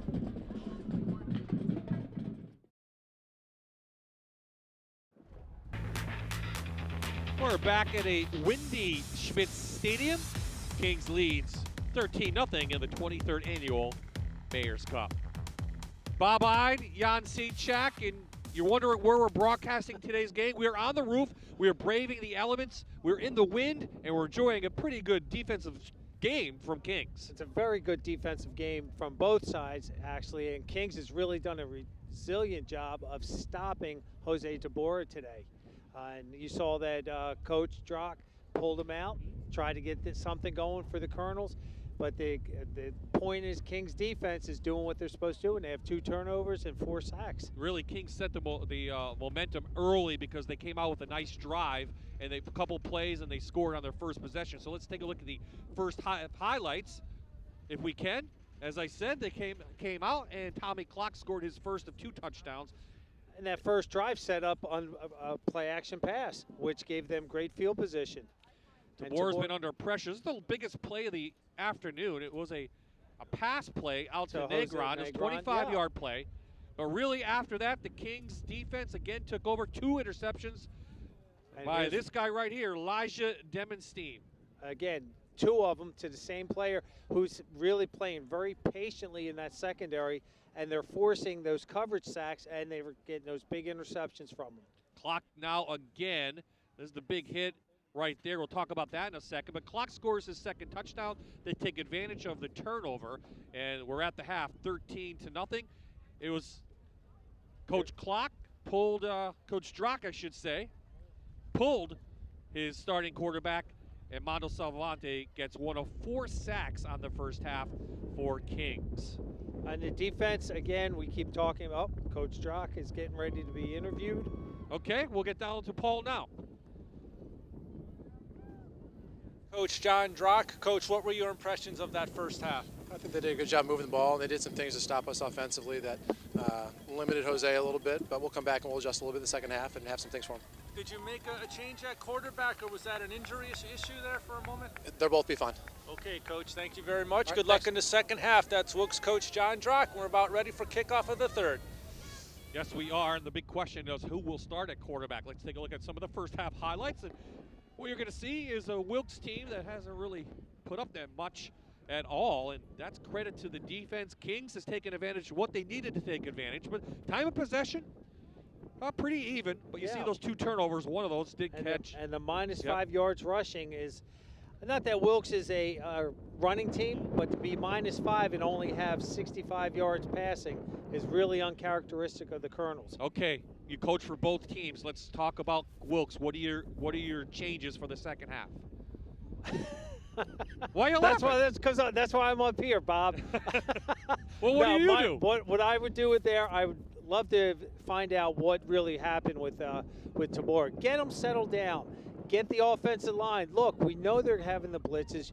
Guys, take your steps. Let's go back to what you've been coached all 9 games prior. Take that bucket step, get your chest up, get your hands and feet active. The one thing that the defensive line is doing for the Monarchs is their hands and feet are active. And we always tell our defensive linemen, when I used to coach them, you want to beat the offensive lineman's hips because you're going to be in great position then to see what's happening. And they've done that, and that's why they have stopped the Colonels' offense this afternoon. And on the opposite side, Kings, you just pretty much do what you're doing already, I think. Well, again, you're up 13-0. Yep. You're known for running the ball, so there's no reason to get fancy, especially with the pass plays with this type of wind that we've had today. But neither team has converted a third down this afternoon. That's an interesting stat that you brought up. Okay, so let's go back to that targeting call on that clock touchdown, the second one. Najir Woods was ejected, but as I mentioned, the referees did take a look at halftime, and it was just announced that he will return. And I think that's the right call. Yep. Again, when the quarterback or running back dips their shoulders, we'll look at it again, Coach. Here it is. All right, here's clock coming down. Watch him dip now. He's coming down low. He puts his head down for the impact, and you saw this year's shoulder pad is what's made contact. So I think that's a good call, and that's going to help the defensive secondary of the Colonels now. Well, they don't really need the secondary at work because it's been the rushing attack that's really hurt Wilkes this afternoon, and Kings will remember did defer the first half. They will receive the second half touchdown, and it'll be up to the Wilkes defense, to stop the Kings offense. Oh, nice return. Big return. I think that might be Downs back there. That is. It is Jordan Downs. He returns it up past the 30, and that's where the Monarchs will take over in this third quarter. And Jordan Downs, who's the first team tailback for the Monarchs, was back there deep and gave them really nice field position, Bob. So Tommy clock back on, 5 of 8 in that first half. He had a long pass of 24 yards. Downs had 11 carries for 42 yards. Clock, 7 carries for 25 yards. They give it to Downs. He picks up a block, goes past Woods, and Downs off to the races. Down the stretch he goes to the 11-yard line. Jordan Downs.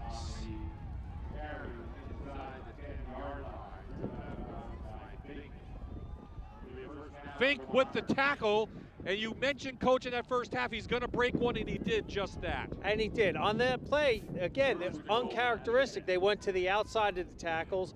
They all did a nice, that's that outside zone play.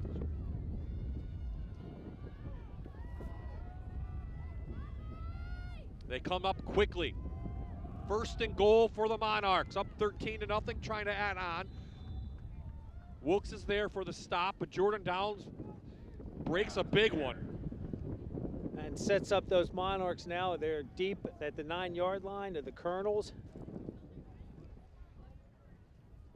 And Jordan Downs is coming out for this play.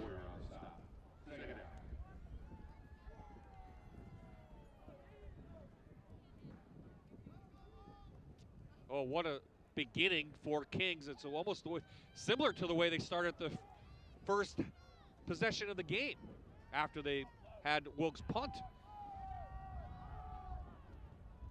Opposite side, Quincy Clark, the freshman. A couple inside the 10 to the 6. Bring up 3rd down and goal. And big number 77, Ben Becanis, 6'2", 350-pound junior, leading the way for him.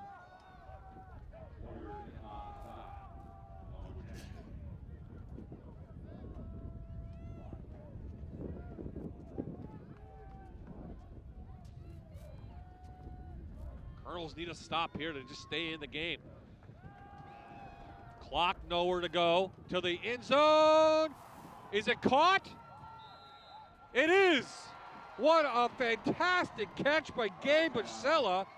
The sophomore gets a foot in, and Kings scores a Manuka Subaru touchdown. Tremendous job for the Monarchs on this play. Lots of time. Quarterback throws on the run. Look at this catch and grab. 1 foot. And look at the 2 officials, they were just eagle-eyeing that the entire time.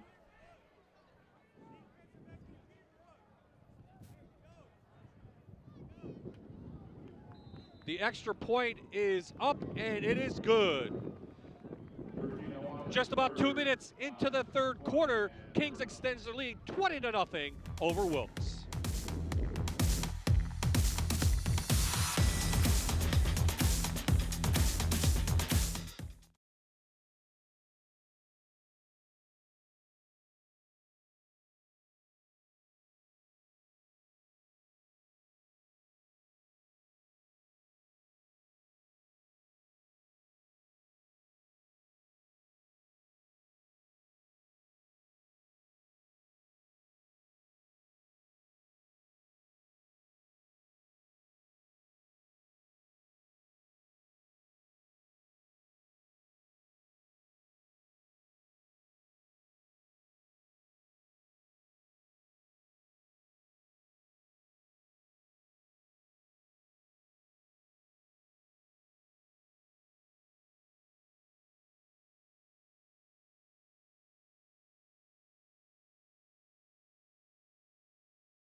So Kings strikes 4 plays, 67 yards, 142 off the clock. The big run, 57-yard gain by Jordan Downs. That was a great run by him. That offensive line sealed it. There was a nice gap in there for him to run through. And a nice job. You said he was going to break one, Coach, and he did. And that was an opportune time to do it. That's a great time. There's always a great time for that to occur. But again, I didn't think it would be the very first touch of the second half for him. But I thought, by the 3rd or 4th. But he just keeps getting, it looks like he was just getting into that zone.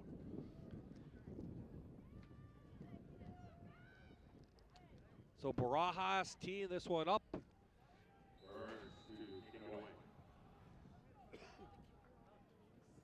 Barreras, excuse me.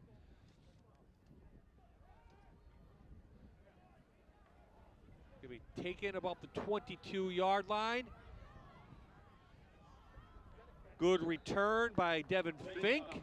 And now Wilkes in the hole 20. Let's see who comes out as quarterback. It looks like I see number 5 in there. It looks like Tabora will return as quarterback. Right now, he's jumping around. And probably that's a wise opportunity, too. I think, Tabora's your guy. You have to live and die by him. He's number 3 in the country. Yeah, in total offense. Yeah, so he's doing some things right. And again, there's a young kid making some mistakes, and that's bound to happen. But again, trying to get familiar with Coach Strock's offense, it's so much different than what he's been doing the last 2 years. Do you think they just need some positive plays and get some momentum going their way? Just one play at a time, and I think they're going to have a nice drive right now. Hand it off to the inside. That's a nice positive play. Acker on the carry. Up to the 48, and it's a gain of 7. Jeremiah Acker. And he did a nice job bouncing that to the outside. He went up to the hole and bounced it to the right, to the outside, picked up that six yards on that play. Well, Coach Drock did make a change. He made a change at running back. So it looks like it will be the North Pocono product next to Tabora.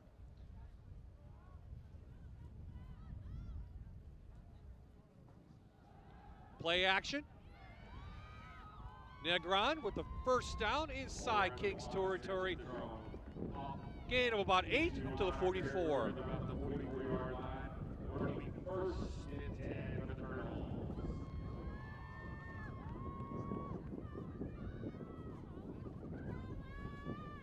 Let's see if Coach Drock, puts the ball in his hands of his quarterback, Tabora, after he sat down the last possession of that first half. 2 positive plays for the Colonels, who are actually sporting the yellow helmets. I kind of like them this year as well. Quick hitter over the middle. It's Yannick. Up inside the 30 to the 26. Gain of 18. Yannick came off the bench and replaced, and on this play, they go with the RPO, the fake, and a quick slant on the inside for a nice gain. Yannick, a communications major at Wilkes, sophomore, came in with 47 catches on the season. Still 3 wideouts in there. Look, Acker still sidecar to Tabora. Another quick one. 8 yards. To Negron. Yep.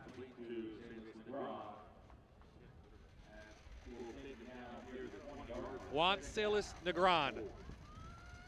Number 2, freshman out of Parkland with a couple catches on this drive. And Wilkes got something going. Let's see if they can put some points on this drive and cut into that Kings lead. A team that's 6th in the MAC in scoring, just over 28 points per game, first in pass. On the ground, they get a big push. Another first down up to near the 16. Coach Drock has done a nice job settling these guys down, refocusing, made some adjustments. And you can see right in there, there's that inside zone. Their offensive line's getting that first step and starting to control that line of scrimmage. Acker's not even on the depth chart. So going to the 3rd string now for Wilkes. He's doing a nice job. Monarch showing that blitz. They good job picking it up. Stieber in it out of his hands, and he had room at the 5. Maybe felt the pressure a little bit, did the senior. Well, on that play, you can see right here, Tabora steps up and checks, waits, and then he throws that ball. Stieber was open there. It just, again, I don't know if the wind had something to do with that or not. 2nd down. If you're Wilkes, you need points. Oh, you have to. No, and we're not talking field goal. No, we're not talking. We're scoring touchdowns touchdown. today. Even though the wind technically might be at the back of Tabora, going right to left on your screen. Here comes the big blitz. They get it out quick. Stieber gets that one. Makes a couple tackles, and inside the 15 he goes. Minimal gain of 3. But you see that pressure that is forcing Wilkes to get the ball out quickly. And on this play, they were going for that quick screen to the outside. You could see 74, you could see the offensive lineman, 49's out there getting that seal block out there, doing a nice job. Miles Shelton, the sophomore, number 45 out there. So a big 3rd down awaiting Wilkes. And as I said, neither team has converted a 3rd down this afternoon. And this has been Wilkes' best drive of the game.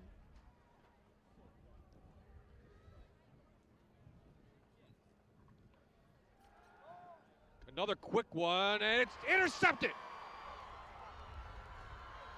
Number the 21. 3rd pick of the day for Devestein, and he's going to take it the distance. And there's a flag. It's a pick 6 for Kings. 95 yards. Elijah Devestein. But I believe this may be a sideline thing. There is a flag, as Coach mentioned. But this may be a sideline thing. Wow, what a play. Let's look at it again. That was tremendous. Stieber was right there, and Devestein, he's just having a game to remember here at Ralston Field. We'll get back the result to that. of the play is a touchdown. After the touchdown, sideline warning against Kings. Raise it high, Elijah. There it is, turnover belt. Turnover belt number 3. The boy is taking that home tonight, guaranteed. I think they're going to change it from the turnover belt to the Elijah belt or demonstrating belt. Pick six for Kings. Wow. 9. Let's go. It would look like he was at the 6, so 94 yards. And he's getting congratulations, as he should. He's just having a great day today. This is going to be a career highlight game for him. Look at this. And there's nothing there but the end zone. He got one block, and no one was going to catch him. So DeBoer's pick is, again, the 2-point conversion is good. Clock goes in, and Kings now ups their lead 28-0 over the rivals for Wilkes. And the Monarchs had a tremendous drive going, and then they just stalled it, and then that. So be the quarterback on this. What's happening?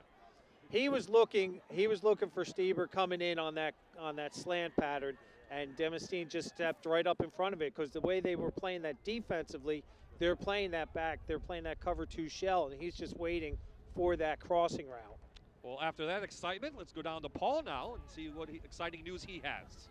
All right, so some excitement in football, but let's talk about some excitement in hockey, and this time for Wilkes. I'm joined by Brett Riley, the Colonels ice hockey coach, and we'll want to talk about last night. Congratulations. Awesome. Thank you. First conference win. Tell me what that felt like for you. It was an unbelievable feeling for the school here.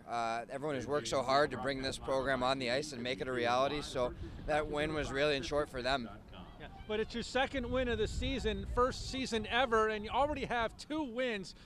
That's not easy. What were you able to do when you built this program and put it together to get success right from the beginning? It started with a lot of hard work and a relentless pursuit of character. We wanted young men with character. We've got guys from 14 states, Georgia to Washington State, that all bring something to the table, but most importantly, good kids on and off the ice here. Yeah. Now, the kind of a new thing that, we're in Pennsylvania. We're not exactly in Canada or on the Canadian border, but Wilkes said we want to start hockey, and they didn't just do it willy-nilly. They really are committed to this. What did you see about the program that made you say, I want to be that coach? From everything I saw last night, and President Leahy, to our athletic director, to everyone in between. When you see over 500 people crowding the glass, they've put in time and effort to bring this program to life, and like I said, that win was really for them last night. We've seen hockey grow in this area, mostly since the Penguins started about 20 years ago, but hockey is popular in this area, right? Sure. For sure. We see the Penguins every day in the rink, and I think that gives our guys a little bit of added motivation, and the people in Toyota Sportsplex and the Penguins organization has been first class to us as well. Okay, Colonels ice hockey head coach Brett Riley, congratulations on getting your first conference win and off to a great start. Bob, they got 2 wins. It's their first season ever. Hey, that's a great accomplishment. Thanks so much. It really is. I mean, any level, you start a program like that to get 2 wins right out of the gate. Out of the gate. And yeah. I have a question. Is he a player coach? Because he looks like he's he looks like it, right? He does look like it.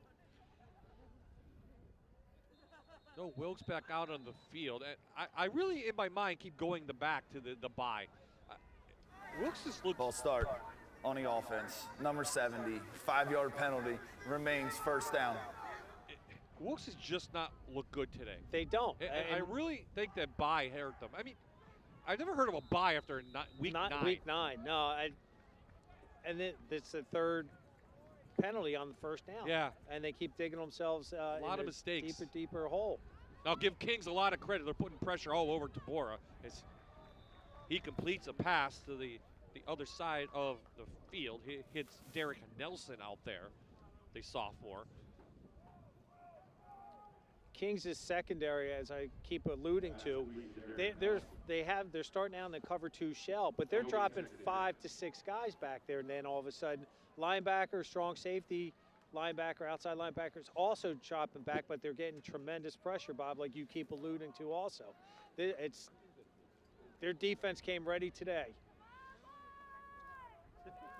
Tabora came in with 11 interceptions. He has 3 on the day so far, including that last one, the pick 6.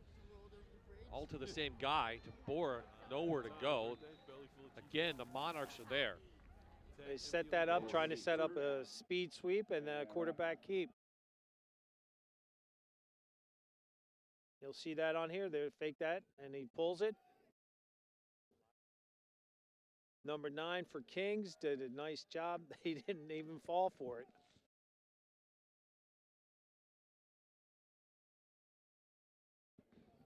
Wilkes 0 for 8 on the day on 3rd down. You may be in 4-down territory, though, if you're Coach Strock and the Colonels. Down 28 to nothing.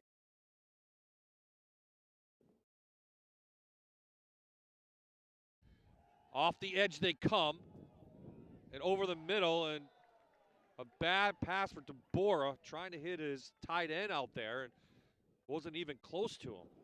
No, that wasn't. That was actually, I thought they were going to get delay a game because they got that snap off right at 0.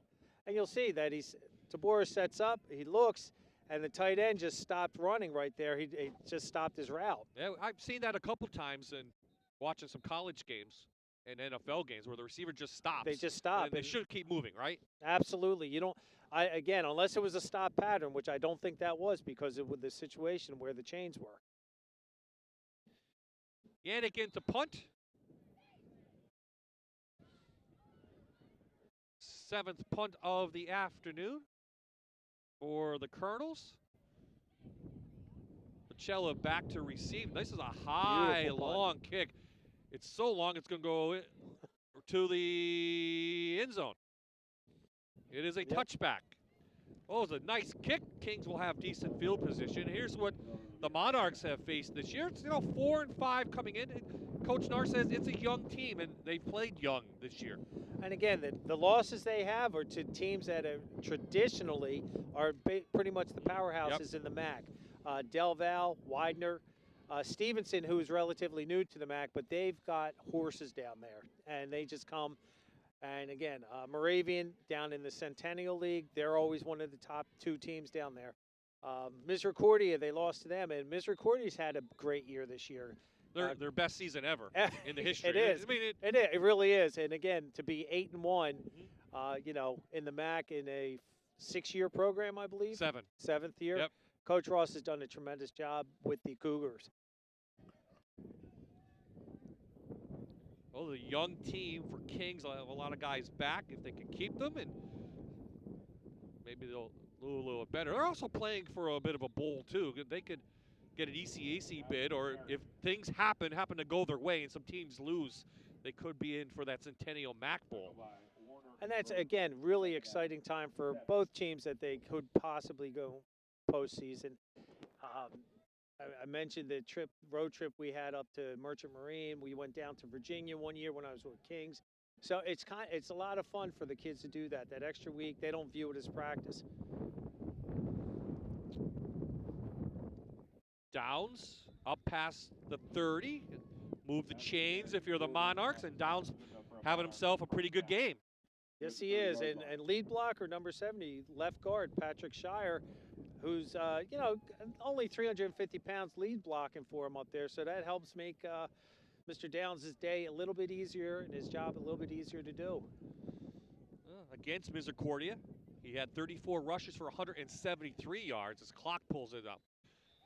And a touchdown in that. He's had 4 games over 100, including make that number 5 today. Today? Yep, he has 15 carries for 110 yards. I don't think it was a surprise who was going to be carrying the ball for the Monarchs today. Nope. Quarterback is having a nice day. Clock has done a nice job in there with the RPOs, pulling it at the right time. Jordan out of Delaware. A junior. She'll be back for a senior. He bobbles the ball, goes right back to him, and you know it's your day when that happens. Downs in open field. Big gain down to the 38-yard line. Brought down by number 36 for the Colonels, Andrew Chang. 30 more yards for Jordan Downs. As you said, Bob, on this one, when the ball fumbles and it bounces right back up and you get a big gain.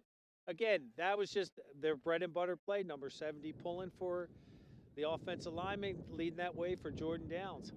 31 yards for the junior. Kings offense putting a nice day together after back-to-back losses in the last couple of games. I think if you're Jeff Nard to end 5-5, which you're on track to do, you're going to be semi-happy about that. I know you want to win all of them, but with a team coming in, new quarterback, and some all new young guys. kids. Yeah. 1, 2, 3, 4 guys on the offensive line coming back for you. That's very, very positive. And Coach Nard, like I said, you said he's the elder statesman for the MAC coaches now in his 9th season here for the Monarchs. So things are going to be looking really bright for the Monarchs. Set up a screen to Downs. He's got Lyman out in front, up to the 26, close to a first down. Clock took a big hit, though, at the end.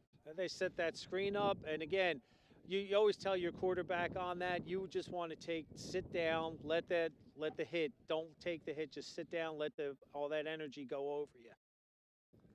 Kings picks up their 8th first down of the afternoon.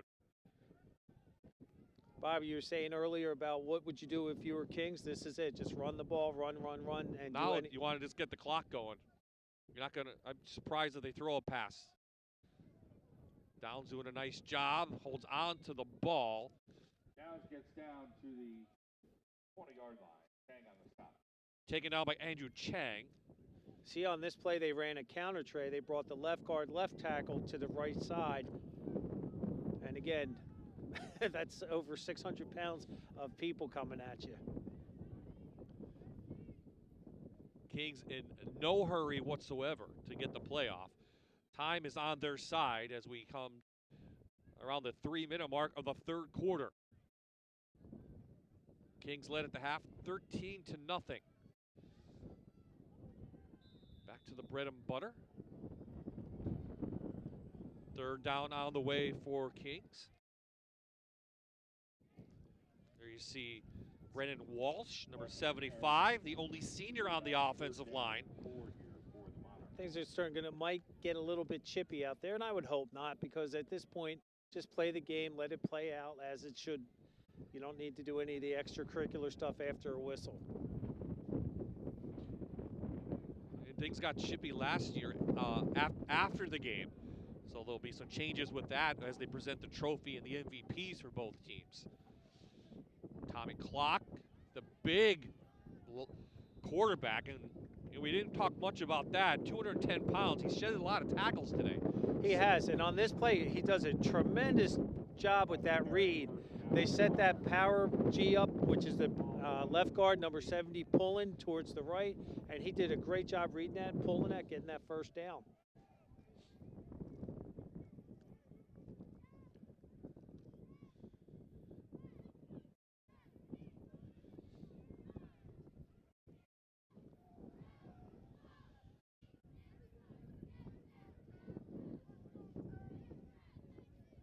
Downs taken down quickly by Michael Murphy.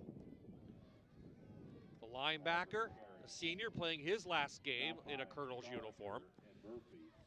Coach, Bob, you were saying about Tommy Clock before, and I'm just reading that his brother is at Georgia Tech, and he's got an uncle, Tom Kirkhoff, who plays for the Eagles. Who played for the Eagles back in the day. Back in the day. Yep. Okay.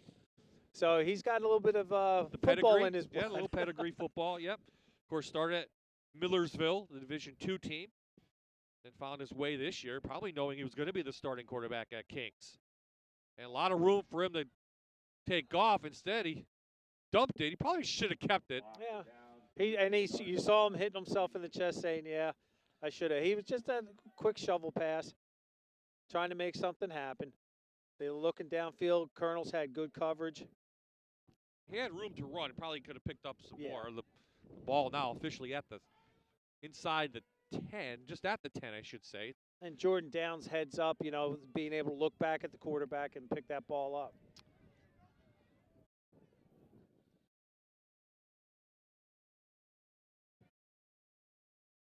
Safe pass. He gets it out to Suter. Freshman coming, dragging across. Clock on the completion to Suter.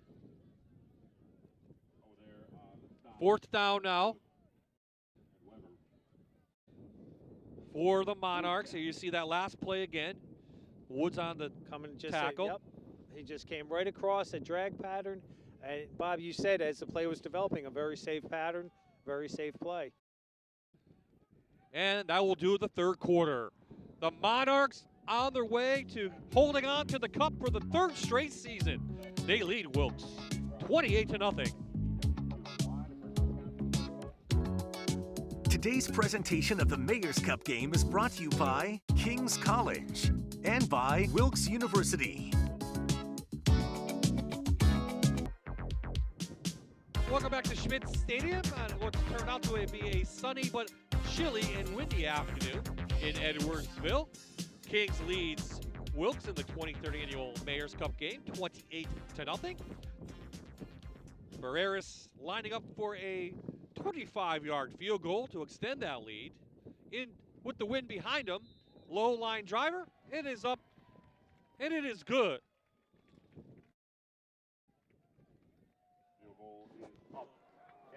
So he's 10 of 12 on the season. Kings extends their lead 31-0 with another impressive drive. Coach Bob Ide, Jan Sechak, and Paul Grippy enjoying this one. Nice little chip shot there. He had the wind with him on that kick, kept it low so there was going to be a minimum amount of wind resistance. So it was a 13-play, 73-yard drive, and more importantly, took 7 minutes off the clock. So that's exactly what the doctor ordered if you're Jeff Nahr and the Monarchs. And really, Wilkes has done nothing today on offense. Well, they give credit to the Monarch defense. Absolutely, but the Colonels have shot themselves in the foot. I believe, what do we say, 3 or 4 times on first down with a motion penalty, so it makes it 1st and 15. And then the turnovers have absolutely have stopped them. And to be down now 31-0, yeah. So the Colonels are going to have to go deep into their offensive bag now and try to pull some of that trickery stuff out and maybe get back into this game.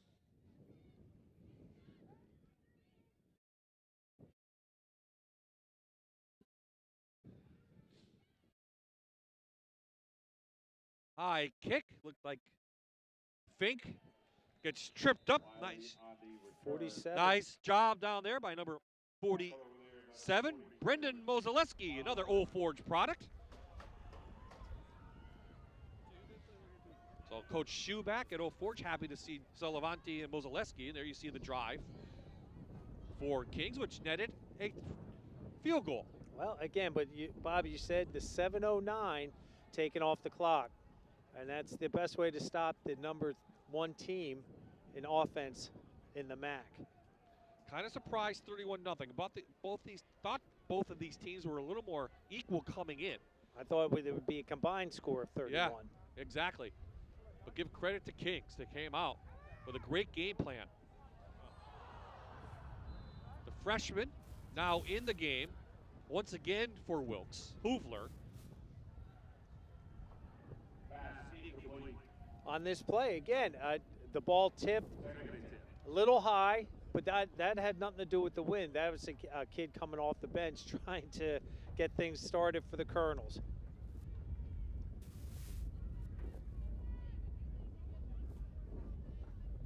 Hoovler 2 of 4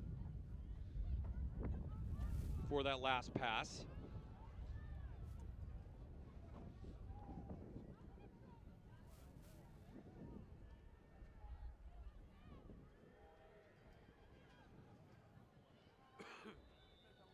Freshman up for about 5 to the 25-yard line.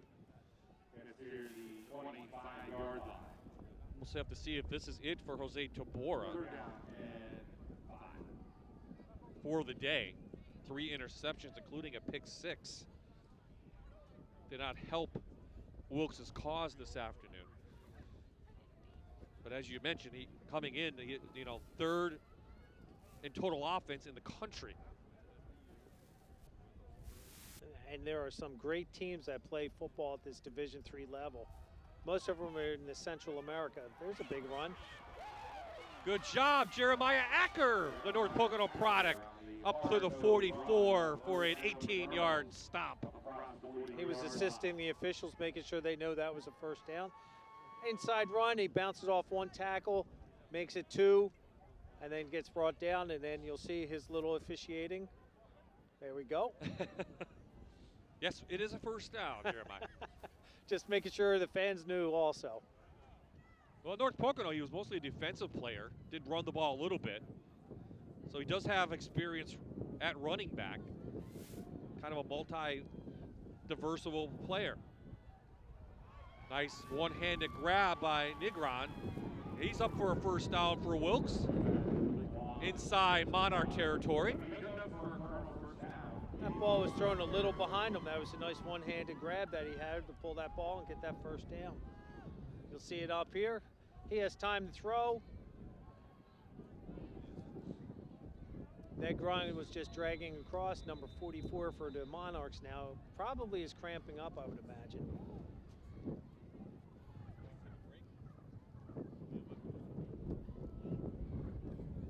Wheeler again, he was shaken up before.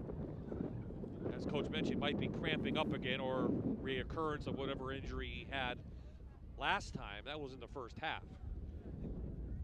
Bob, you mentioned about how young the Monarchs are. All 3 of their linebackers are sophomores. And then their secondary, sophomore, freshman, sophomore, junior. So that would answer why they've been giving up a lot of yardage this year. And again, with their defensive line, there's only 1 senior on the defensive line. The rest are all sophomores. So they're young and they're getting better. And today they really have shown tremendous growth in terms of how they stopped the number 3 offense in Division III today.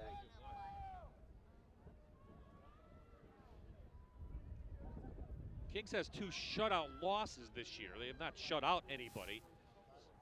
They would love to do that against their rivals this afternoon. Wilkes, though, just wants to get anything going. And even if they do get a bowl bid, it gets out to Stieber. About a 3-yard gain on the pass play. And Hoovler comes up limping. I think if you're Coach Drock, though, do you have to worry about the psychic of Tabora, though? I mean, he's done this a couple times. He wasn't happy the one time in the Lycoming game. How do you play it if you're a first-year coach? You got. He is the ultimate. He is the law, and whatever coach says goes.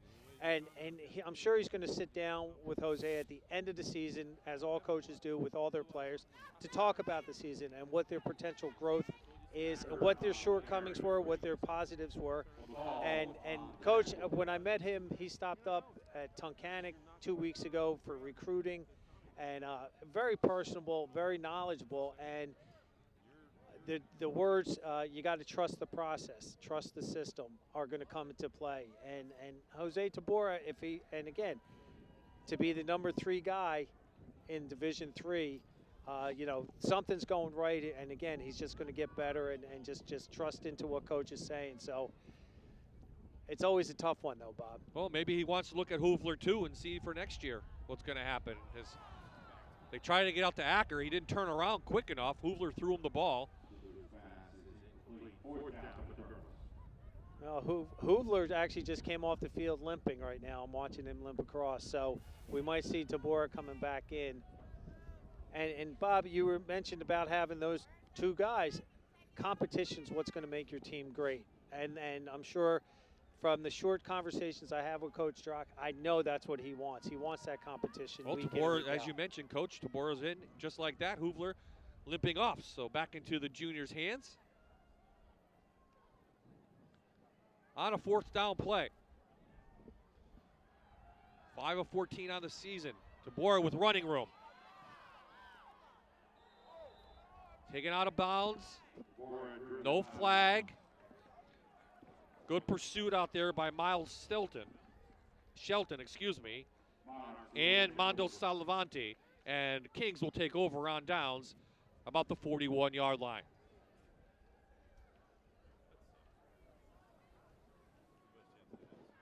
I was looking at the defensive staff coach for the Monarchs, and their defensive back coach was a guy that I actually coached when I was at Kings, Edwin Edwards.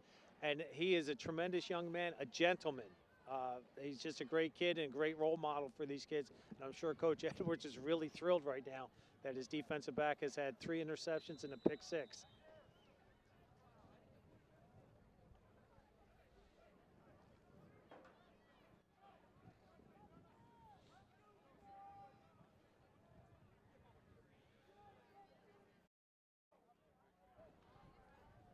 So clock comes back out.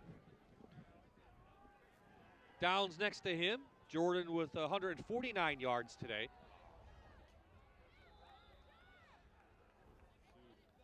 Add on to that. That big offensive line, I think, is starting to wear the defensive line down on the Colonels a little bit. You see number 78 pulling, leading the way in there for Downs. That was their center, too, the freshman, Michael Santiago.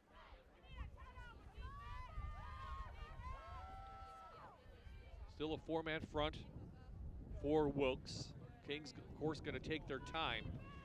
Let the clock roll off.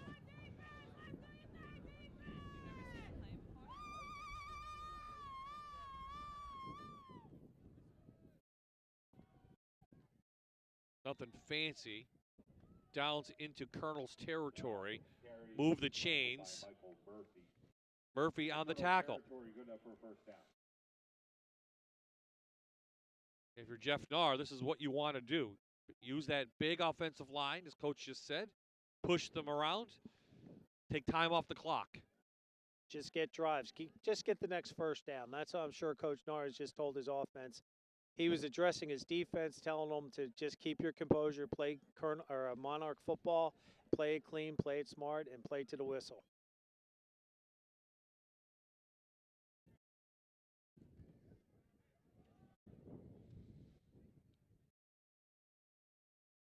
Downs shoots through, about 6 on that. Nothing fancy, just waits for his blocks. And again, you'll see Santiago, the center, the uncovered offensive lineman. He's pulling. He's the guy that's up there. He'll make the defensive front call.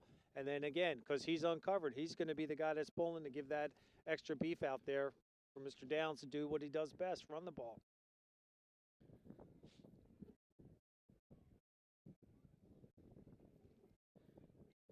Downs averaging about 7.5 per carry this afternoon. Doesn't have a touchdown.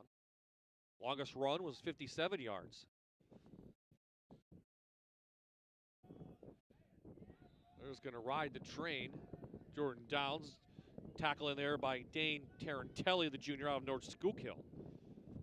We're seeing a lot of local players getting some recognition today and a lot of playing time, making a difference in the game.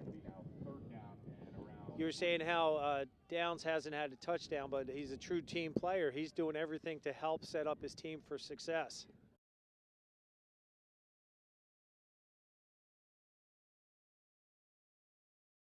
Not as windy as it was at the beginning of the game. Hey, sunny out. You look good in the shades there, Bob.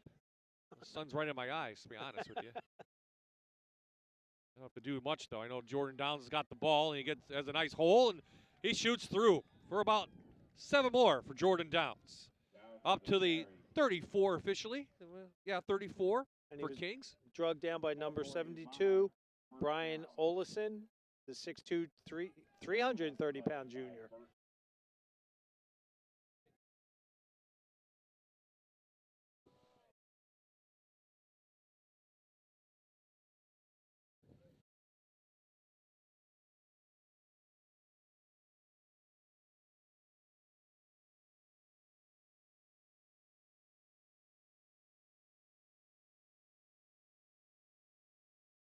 Clock, play action. Try another score, and it goes up for grabs, and a great catch again by Gabe Pacella. He's shaken up after the catch, but it'll be 1st and goal Kings from about the 6-yard line. Good play action fake right in there. He just lofts that ball in there, and right in between 2 defenders. I mean, he was covered like a glove on that one. And more importantly, Bob, they've taken off. The Monarchs have taken off almost 5 minutes now on this drive alone.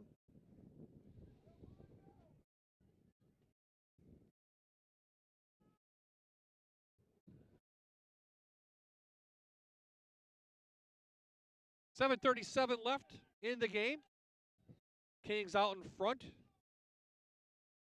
I think it's safe to say that's pretty safe at this point, the way things have been going this afternoon. And give the Monarchs a lot of credit.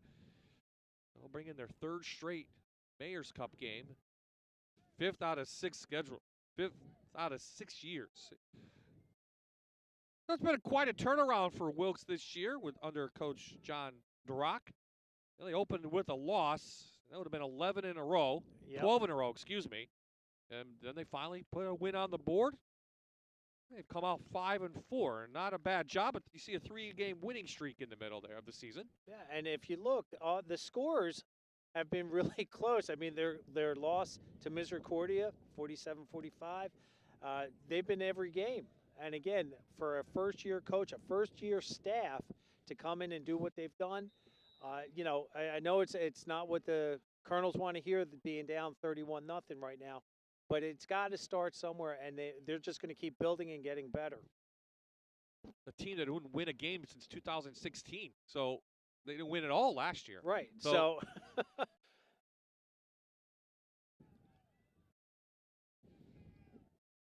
First and goal, Monarchs. Downs to the outside, being chased. Taken down quickly. Moyer over there along with Lucas Wood. 2nd and goal from the 2. I think, Bob, I think Coach Noir must have heard what you said, and they're going to give their top running back a chance to score again. He's done everything he could to help this team bring them down, and he's done that. So let's give him a reward by getting them 6 points.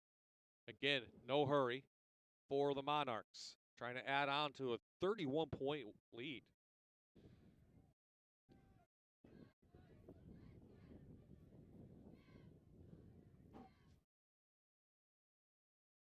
Down straight through. Touchdown, Kings. Touchdown, Monarchs. Well, you want to award the guy that got you there. And again, Bob, how many yards this year? On this play, watch though, Clark does a tremendous job with that read, and he pulls that ball. He actually gave the ball all the way to the very last possible moment for him to keep that securely. And that big offensive line getting that job done. And a season high now of yardage for Downs, 181 yards. The extra point is up, and it is a good. We'll take a quick timeout and be back to Schmidt Stadium.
It's the Mayor's Cup at the Ralston Athletic Complex, and I'm joined by Kings College Director of Admissions. It's Michelle Oliva.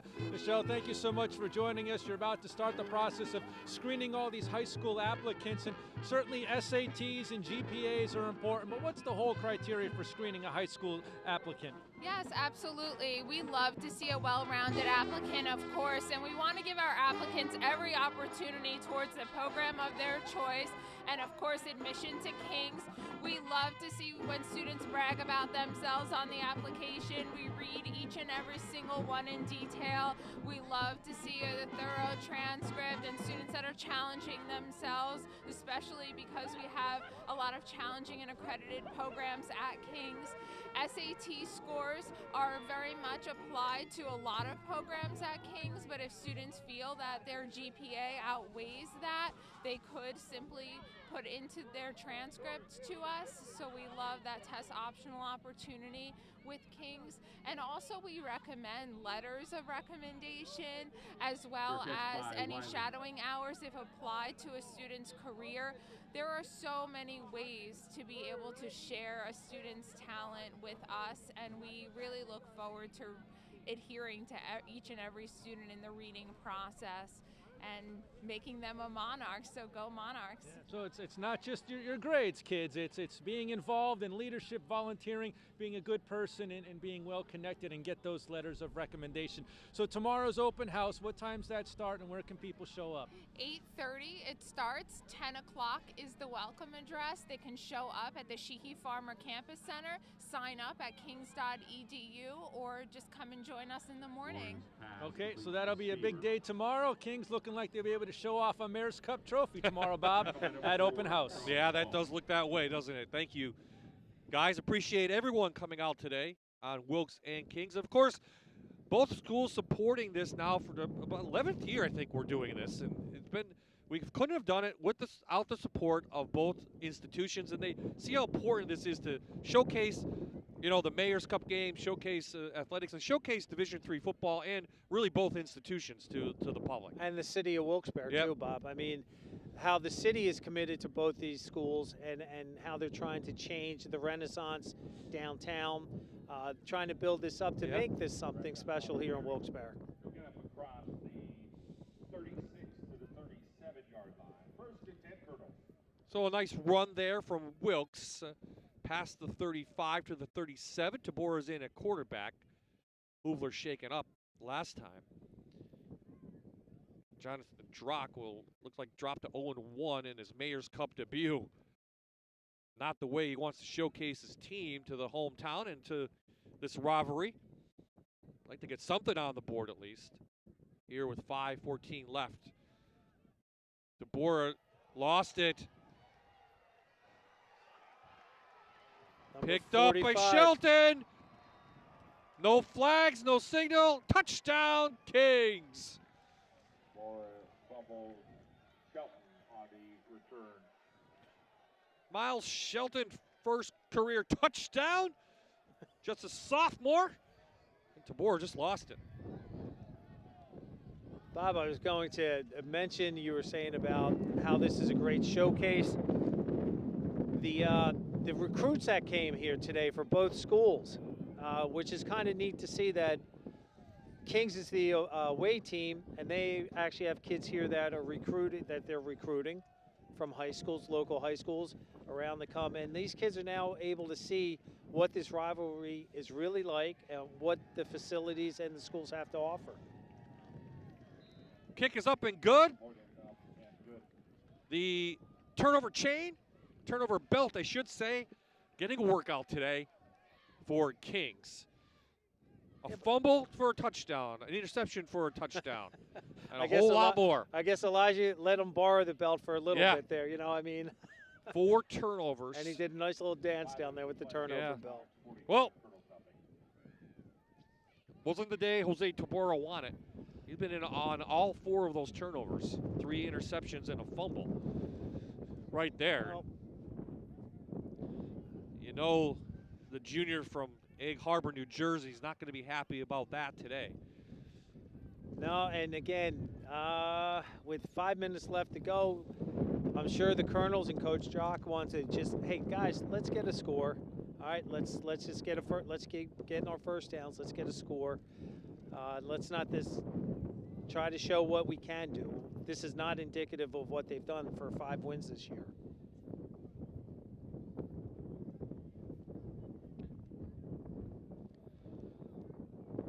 No, not at all. They keep going back to the bye week. Any momentum you had or anything, you know, kids kind of relax about it. You're off. You have a week off. You're not playing. And you've already played 9 games. And 2 weeks of practice. It's never like a fun time. Schedule makers didn't do anything good for Wilkes this year. Picked up by, looked like Fink, 26 again. 26, Yep, yep. Devin and had no choice but to pick it up. Wilkes will have it. There's a flag down in the shade. Just about the 28-yard line near the Wilkes bench. Flag of the play.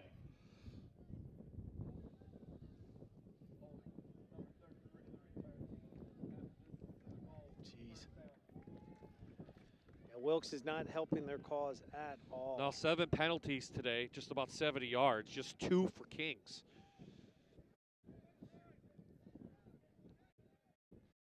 Give Jeff Narr and his assistant coaches a lot of credit. Great game plan. They did. My lips are just cold now. Yeah, we're starting to thaw out maybe a smidge.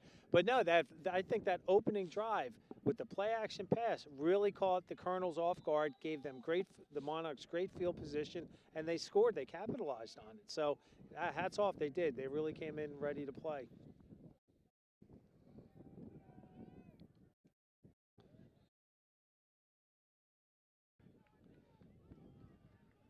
Even defensively, like I said, they've been a base 4-3 all season, and he switched up to just 3-4, which I'm sure, obviously, the Monarchs were not expecting. They did make second half adjustments, started moving the ball, but then the turnover bug killed them. I think the jawing is starting to start on the field. Unsportsmanlike conduct on a defense. Number 21, 15 yards, automatic first down. He's done everything right today. He has a touchdown, and now he gets a foolish penalty. That is, and that's just unfortunately, not unfortunately, that's kids being kids. There's a lot of emotion here, and he's had a tremendous game. But you don't want to be remembered for the guy that gave up 15 yards and, maybe let the Colonel score.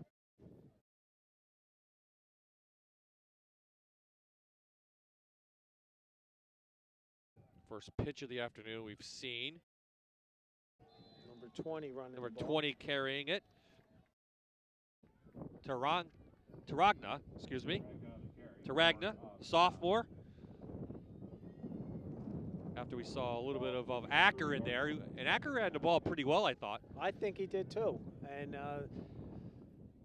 it looks like Coach Narr may be starting to substitute, get some of these other kids a chance to get out on the field to say they played in the Mayor's Cup.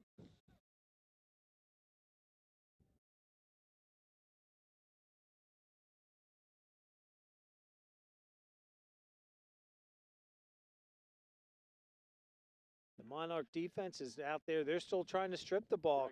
Bob, on that one, that was a great example. You'll see that they had them wrapped, and they started trying to pull the ball out because they're hungry. Here you go. This is Jacob Cadis, a senior running back, 29, who had the ball out of Maryland.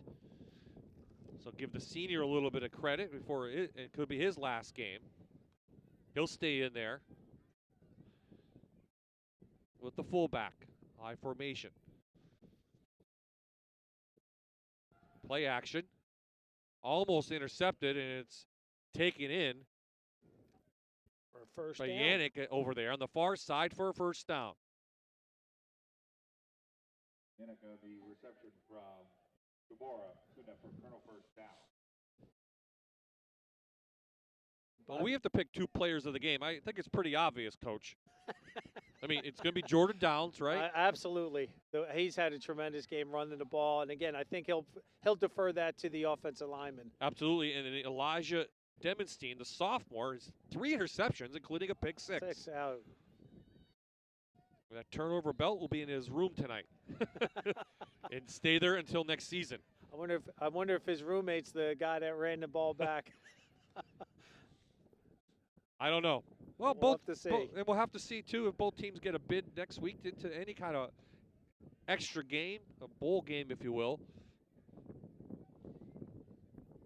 Both teams will finish 5-5 on the season. And both teams are young. Yeah. And so for the city of Wilkes-Barre, it's really neat. And Kings will be happy over the offseason, and Wilkes will not. Deborah short hop that one, trying to hit Yannick downfield. 3rd down away. Waiting of the Colonels.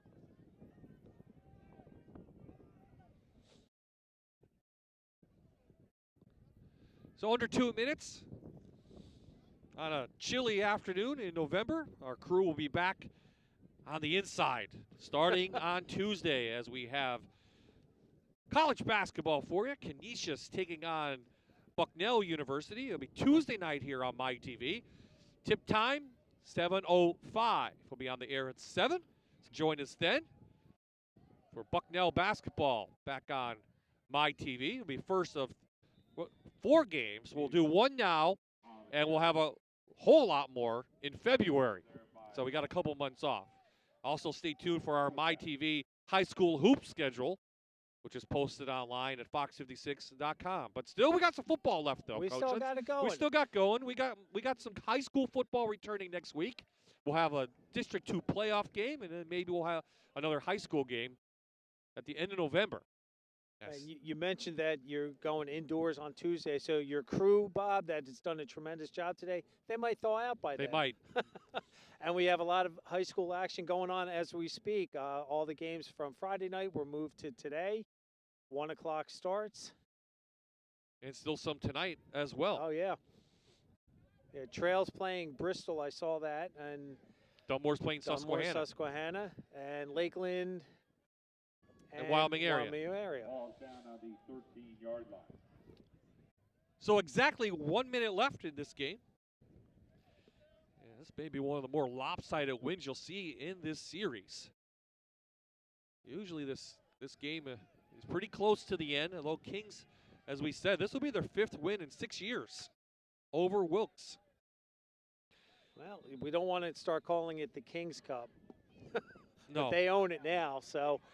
Well, when I talked to Jeff Stieber, that's exactly what he said. He said it's not the Kings Cup, it's the Wilkes, it's the Mayor's Cup for Wilkes-Barre. It's the Wilkes Cup. Well, unfortunately, the Colonels will not have it back in their possession again. And I believe it's a new cup this year because last year, though, it was all filled up with who won the game. They put it on there. This year, it looks like a newer cup. Well, Paul Grippy will, I know, hop right on that. We'll figure that out. And Paul, he didn't give us a trivia question today. No trivia No today. trivia today? No. Paul's been a little busy today, Yeah, taking care of our clients and our faithful sponsors. We appreciate what both teams and both schools contribute to this game to bring it live here on MyTV. They too would like to see a closer game. That guy, he's happy tonight. Coach Knar absolutely is. I was going to mention earlier, when he first took over, he was still commuting from the Allentown area up. Yep. And I'm not sure if he's made residency up here. I believe so. That's good. Make his life a little bit easier. Well, his life's going to be easier tonight.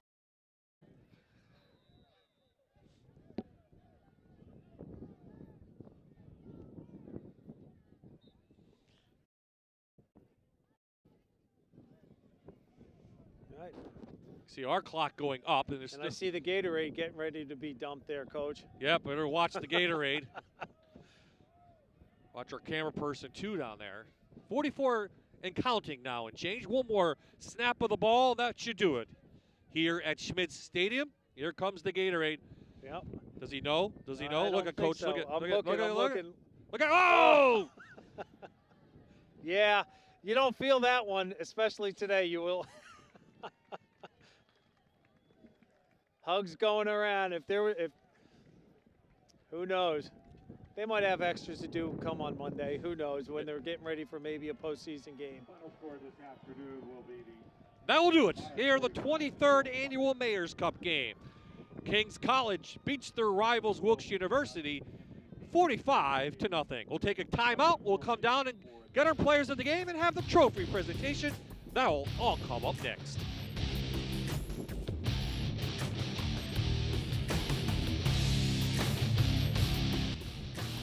Hey, welcome back to the Ralston Athletic Complex. Schmitz Stadium, Kings in dominating fashion. beats the rivals 45-0. Paul Grippy down with one of our players of the game, and he's had himself quite a day. And, two players of the game. Well, we got players all over the place. Okay, first of all, Kings College running back Jordan Downs. Offense puts up all those points, 45 on the board today. What was working for the offense? Everything. Everybody was clicking. People were blocking. Tommy was throwing. Everybody was catching, and I was running. I mean, like, it was a total combo, you know. Perfect game by us. Perfect. Wilkes comes in 5-4. If I told you shut them out, beat them 45-0, what would you have thought? That was going to happen. We worked all year for this. You know, we waited for this game. We was patient. We took a couple losses, but now we bounced back. So it was a great team win. All right, thanks. Congratulations, and let's get this guy in, Elijah Demostine, a defensive back for Kings. Remind me, how many interceptions did you have? 3 interceptions, and one of them went across the goal line for this guy. What does that mean for you to have a game like that today? It means a lot, and it's the best way to send my senior teammates out, and I just appreciate these guys. Everyone tells me keep working, and I did, and it finally paid off, and I just want to celebrate with my teammates because it's all thanks to them. Shout out to all of them. Now, Wilkes, they're no slouch at the passing game. You knew coming in they're really good at passing. What was the focus in practice this week to stop their passing? We just wanted to, stay on top of routes, just cover guys up, and do what we could to stop them because we knew they were good. All right, thanks. Congratulations on a great game, and that's Elijah Demostine, player of the game, Bob, and King's pretty happy right now. Lucas Wood was the player of the game for Wilkes. Here you see Demostine, the player of the game for Kings. So we expected a closer game, but all the credit goes to Kings and their coaching staff. They put a great game plan together. And if I told you they were going to do 45 points, you would have said, Bob, I would have said, Bob, what were you doing? What are you thinking? Are you on concussion protocol? I don't think the spread today was 45. I guarantee you that. I guarantee you, I don't think it would have been. But no, again, Coach Nard and his staff did a tremendous job doing what they had to do. So the trophy for the 23rd Annual Mayor's Cup goes to Kings College. And that will wrap things up here from Schmidt Stadium in Edwardsville. For the entire Fox 56 sports crew, for Paul Grippy, Jan Cichak, this is Bob Ide saying congratulations to Kings and so long.